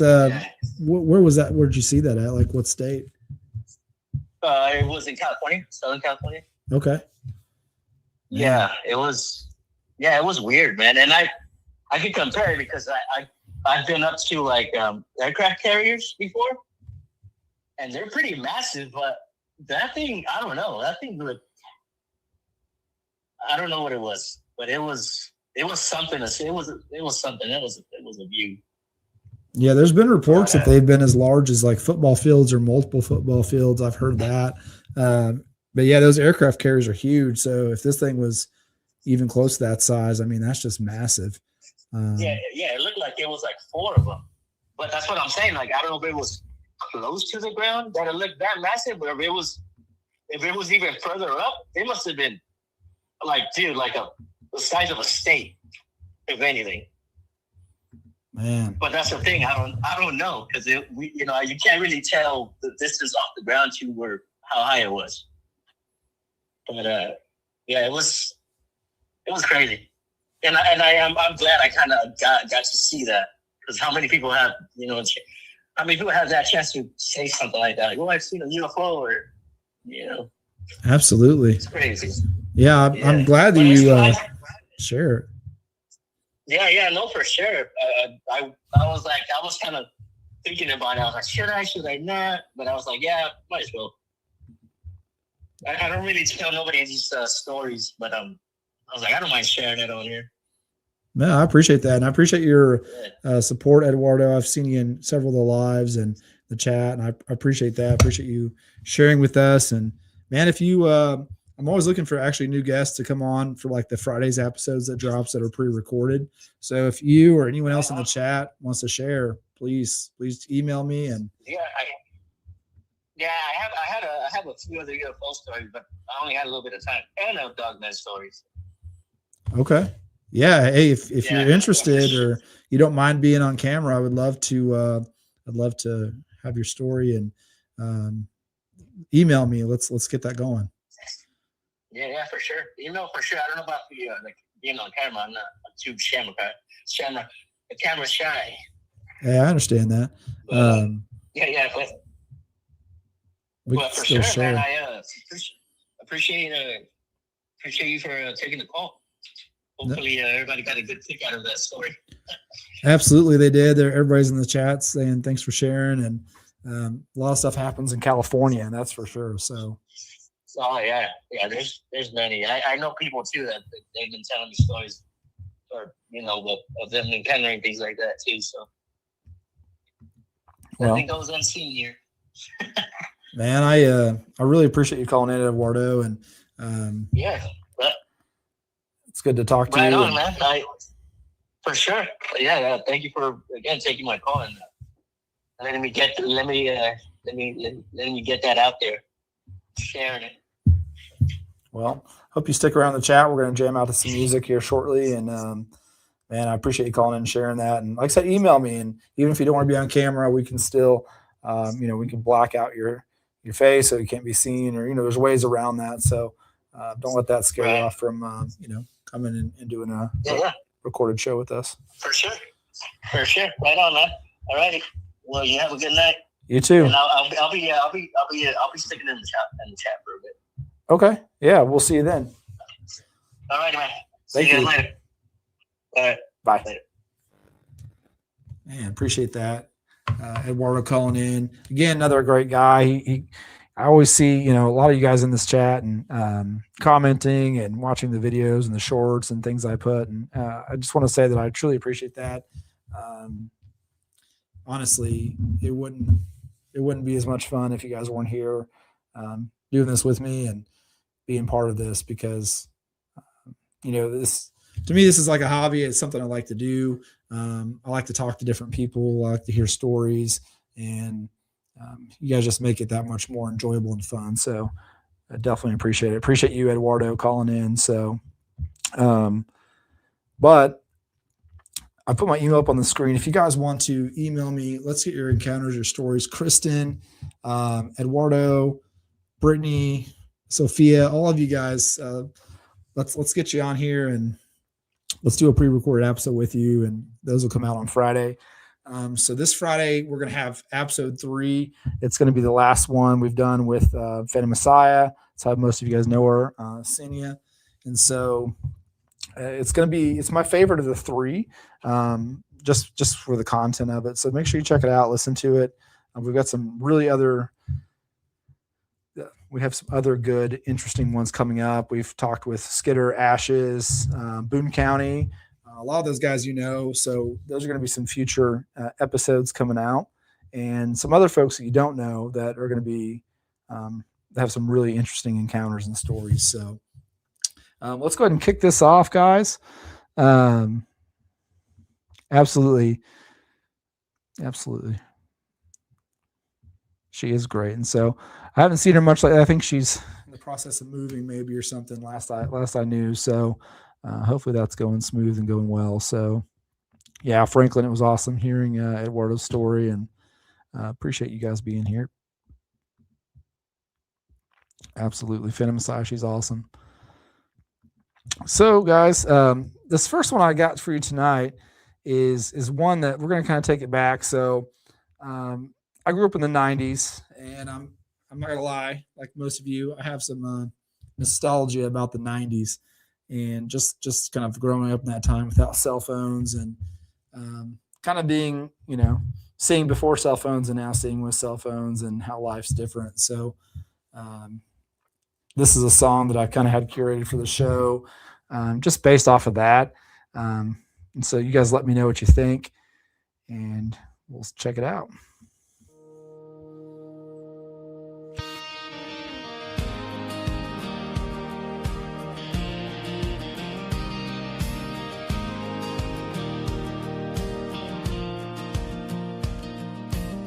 Summer air and a screen door slam, back tires humming on the pavement again, sunset fading on a gravel road, Didn't have much, but it felt like gold. Baseball games till the street lights shine.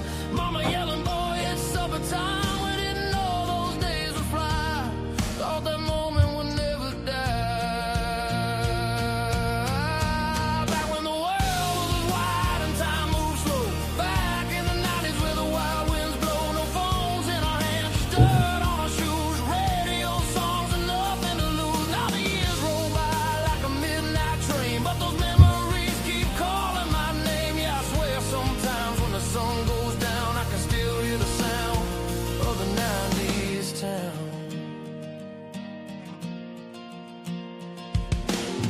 Friday nights at the football game, neon lights and a little bit of fame. First love under the bleachers there, young and fearless without a care. CD players and the windows down, that old rock song blasting through the town. We were kings of a small town dream. Life was bigger than it seemed. Back when the world was wide and time moved slow.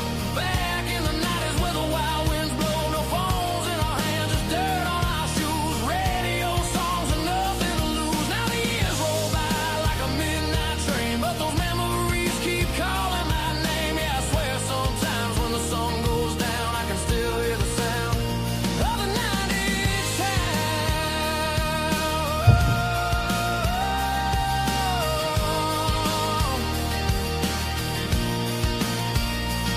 Now the mirror shows a little gray and the kids all live a different way. But sometimes in the quiet night, I swear I see those headlights. Old friends laughing in the summer heat, echoes running down a back road street. Oh, back when the world was wide and time moved slow. Back in the 90s where the wild winds blow. We were young and wild and unaware how fast life would take us there. Now the years roll by like a midnight train, but those memories never fade away. Yeah, a part of me still walks that ground in a faded dream of a 90s town.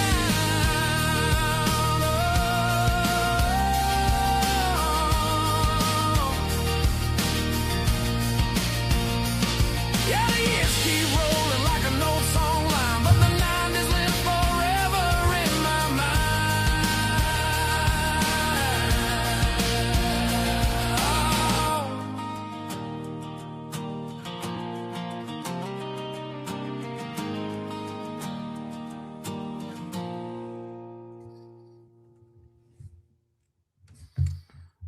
So, what you guys think about that? It's kind of a newer one I wrote. Just I sometimes can be a nostalgic person, especially just growing up in the '90s. So, I'm sure you guys can relate. Sophia, that's I can send that to you if you like it. I own the rights to that song. I didn't sing it or anything, but I did write the lyrics to the song. You gotta love AI, right? So. Yeah, it sounded like a really good, but yeah, AI is amazing, guys. But the cool thing with AI is I actually do own the rights to that, so I can send that to you guys. It's copyright free. I don't have to worry about anybody saying I'm ripping off their music. So I don't know if you guys saw while we were listening to the '90s song, I was jamming out, drinking my Jones soda. I don't know if you guys remember that. I didn't even know this was still a thing. I saw it in a gas station. I guess it's still a thing, but I used to drink a ton of those when I used to skateboard up to the local gas station. It was like an Easy Mart almost daily before I could drive and get a Jones soda, the different colors and stuff. So I don't know if you guys ever drank Jones soda. It's just a bunch of sugars. But good night, Eduardo. Appreciate you coming out and sharing. Appreciate all you guys being on here. And so if you want to stick around, I've got some other ones. This is one that I kind of used. I wanted to write this for my dad, just kind of his influence on my life growing up. And so this is something that I put together for my dad, kind of a country theme to it, but you guys let me know what you think.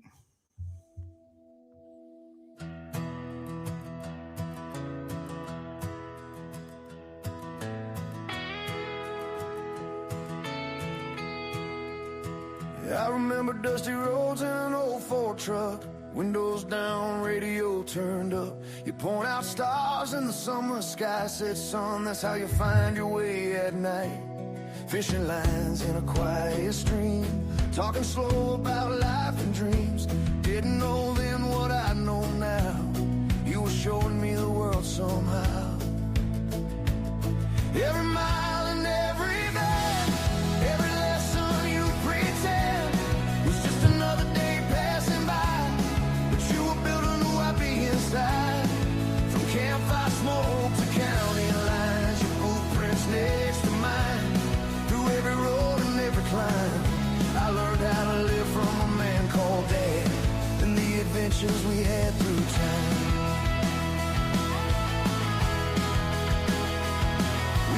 Treehouse with crooked nails. You told stories like old tall tales. How courage ain't about being tough, just standing tall when life gets rough. First heartbreak on the front porch swing. You said pain's just a passing thing, and the world's gonna test your soul, but faith and grit will make you whole. Every mile and every bend, every lesson you pretend was just another day passing by. But you were building who I'd be inside. From campfire smoke to county lines, your footprints next to mine. Through every road and every climb, I learned how to live from a man called Dad, and the adventures we had through time. Through time.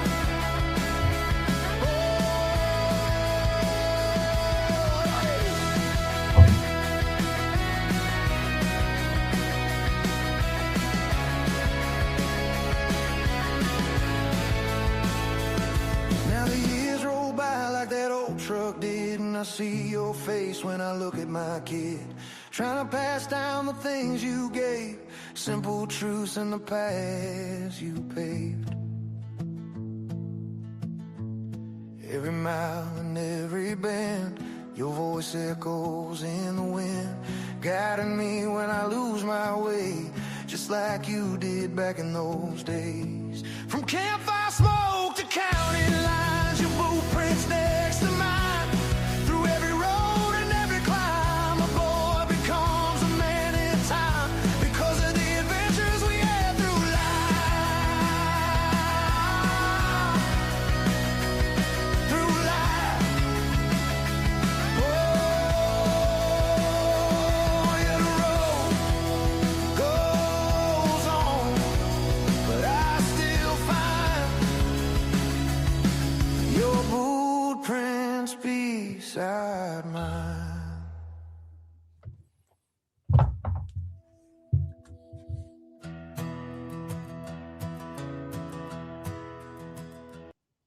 Yeah, so that's just one I kind of put together for my dad.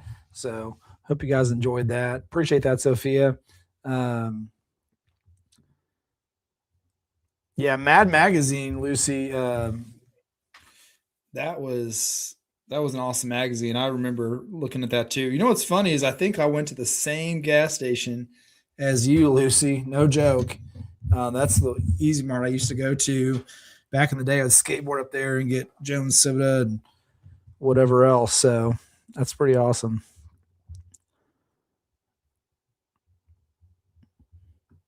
Peach tea. I like Arizona tea. They have a peach tea too, I think. Hot Rod song. Okay. Well, let's see here. Got a couple that you might like. Let's try this one out. This is kind of more of a rock anthem one. We don't believe the script you're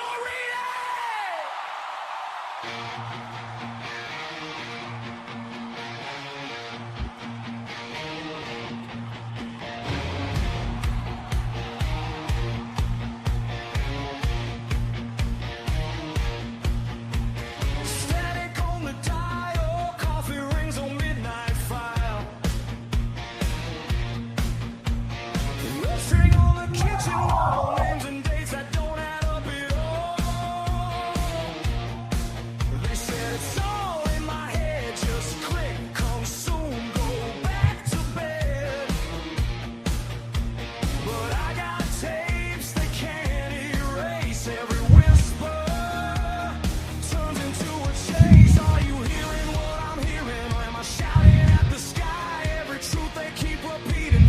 One more practice life. Turn it up. This is our frequency. Strange conspiracies coming through your ceiling. Wake up, can you feel that energy? We don't bow, we don't beg, we don't believe. Turn it up. This is our frequency. Strange conspiracies burning through the bleeding. Stand up, this is our awakening. We don't believe the scripts you're reading.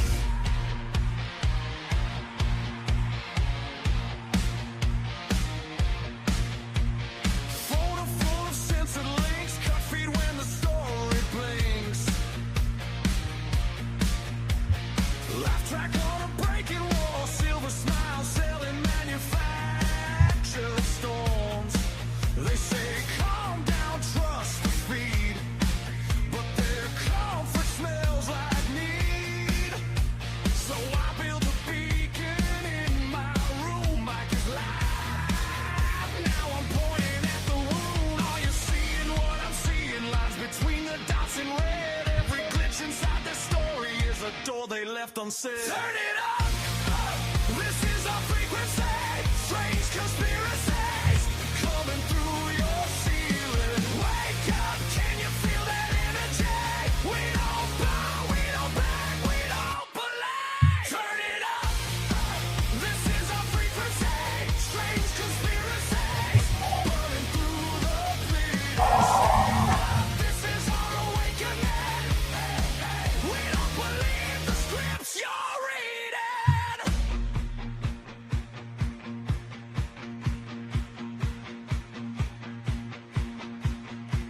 They brand our questions as a crime. Call it crazy every time. But every rumor that survives is just a wound that never died. Lies in the daylight, truth in the late night. Turn on the bright light, aim it at the stage. Lies in the daylight, truth in the late night. We are the fault line, rattling the cage. Turn it up. Hey, this is our frequency.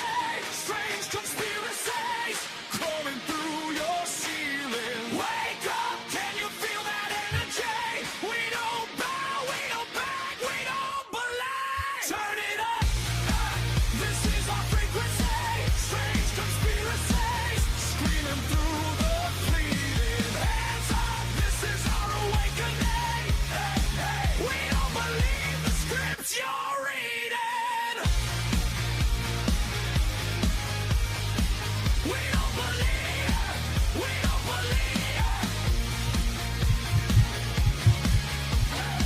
We don't believe the scripts you're reading.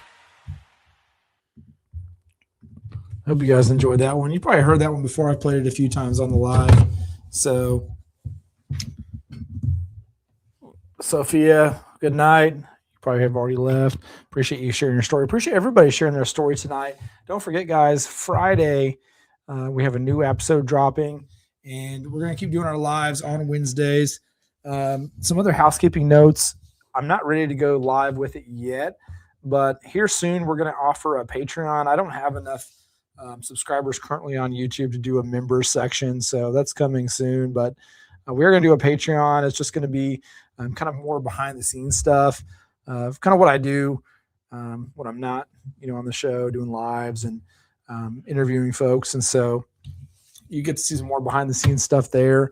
I'll let you guys know when that goes live, and love to have you guys join that if you choose. And one day we'll have members on YouTube, but we're not quite there yet. We're getting there. We got to have 1,000 subscribers to be able to offer that. And so we're getting close, but we're not quite there yet. So I think, what do you guys think? One more? You got another song in you before you guys go to sleep or get off? If you want to hear another one, put a 1 in the comments. See if you guys are still out there, still jamming with us.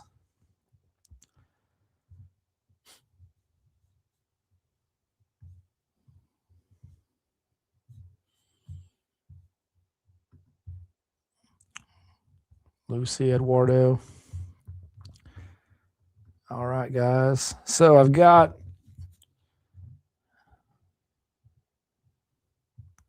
got a couple new ones that I say new ones, but you probably have heard some of these. But we'll play this one. This one's probably my favorite one so far, anyways.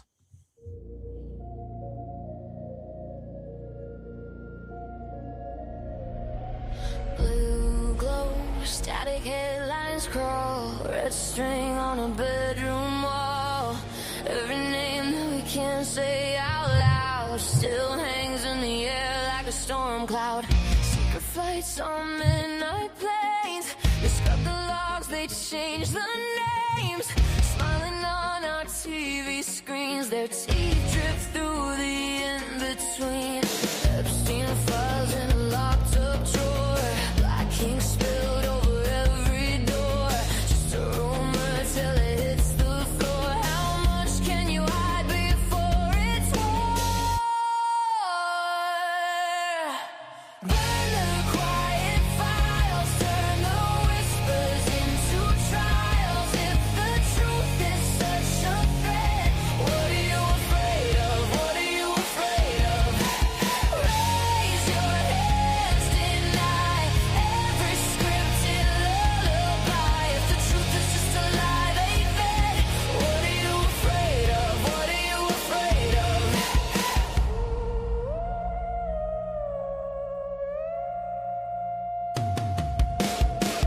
Cameras blink, but the tape runs thin. Lost frame where the ghost stepped in. Silver tongues in a smoke-filled room. Draw maps to a windowless tomb. Half-mast flags and a tidy speech. Justice stops where the rich hands reach. Every case closed is a sharpened hook, buried deep in a vanished book. Burn the quiet files, turn the whispers into trials. If the truth is such a threat, what are you afraid of? What are you afraid of?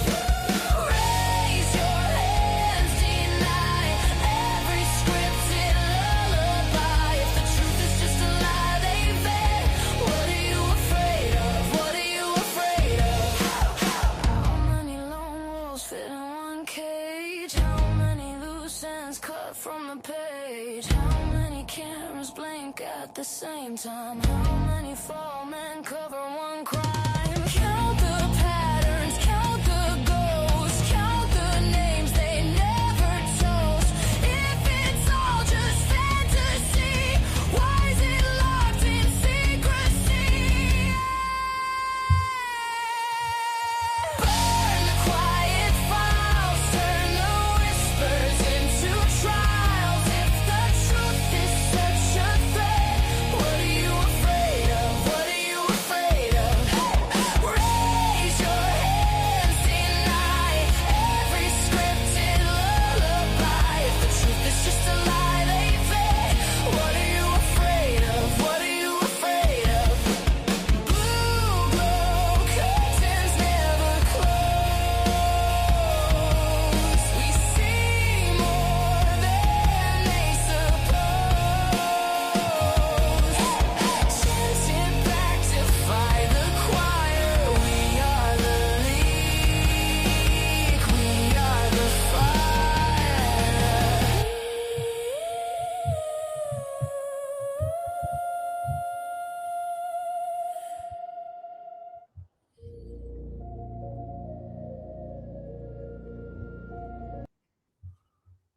Yeah. So what do you guys think about what do you guys think about that one? That's probably my favorite. It's probably my favorite song that's been curated for the show so far. So Lucy says, "Banger times like this are hard, especially for those who like to question everything." That's for sure. And we do like to question everything, for sure. So I'm going to do one more, guys, and then I'll probably call it for the night. So I appreciate you guys jumping in. So for this last one, I'm going to give you kind of a, we can do punk rock if you're into that. We can do kind of like, I don't want to say 80s themed, but sort of kind of a 80s themed. You've heard on the show. We played on the last live too. It's called The Neon Highway. It's a pretty good one. We've also got one called Walk Me Through Fire. And that's more of a religious styled song that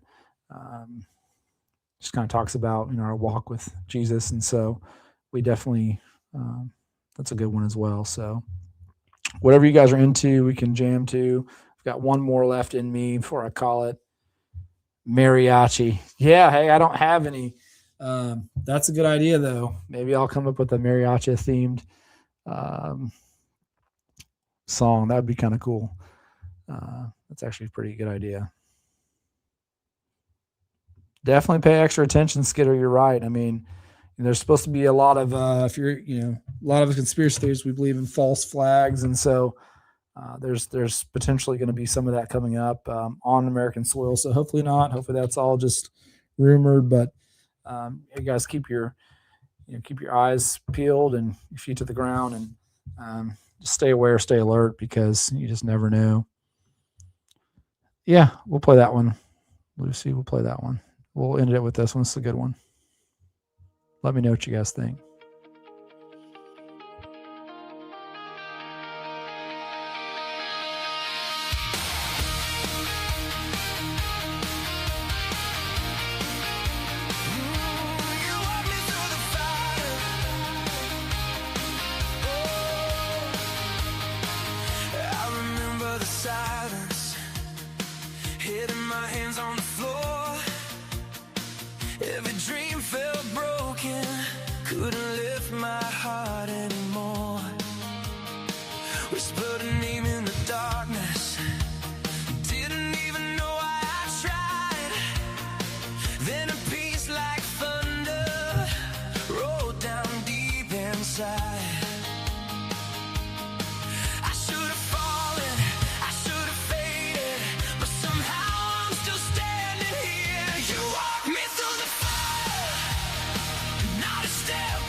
But you kept my heart beating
I hope you guys enjoyed that one. That's it's probably one of my favorite ones as well. Each week I try to, create some new ones that I like, and kind of, they don't always turn out to be the best, but that one's definitely awesome. So glad you guys enjoy it. Appreciate you guys being here as always, each and every one of you. Thank you. You keep me wanting to do this by just being present and part of the chat, commenting, calling in. So I do greatly appreciate all of you. We're gonna go ahead and call the show for the night, guys. So again, for those of you who watch on TikTok, we appreciate you. Jump over to YouTube next time. You're gonna have a much better listening and viewing experience. We appreciate you guys on YouTube as always. Look forward to seeing you guys in the next live show, and don't forget to check out the new episode that drops on Friday. So I appreciate each and every one of you. You guys take care, and we'll talk to you very soon. You guys have a wonderful night. Stay alert, stay alive, and keep looking up.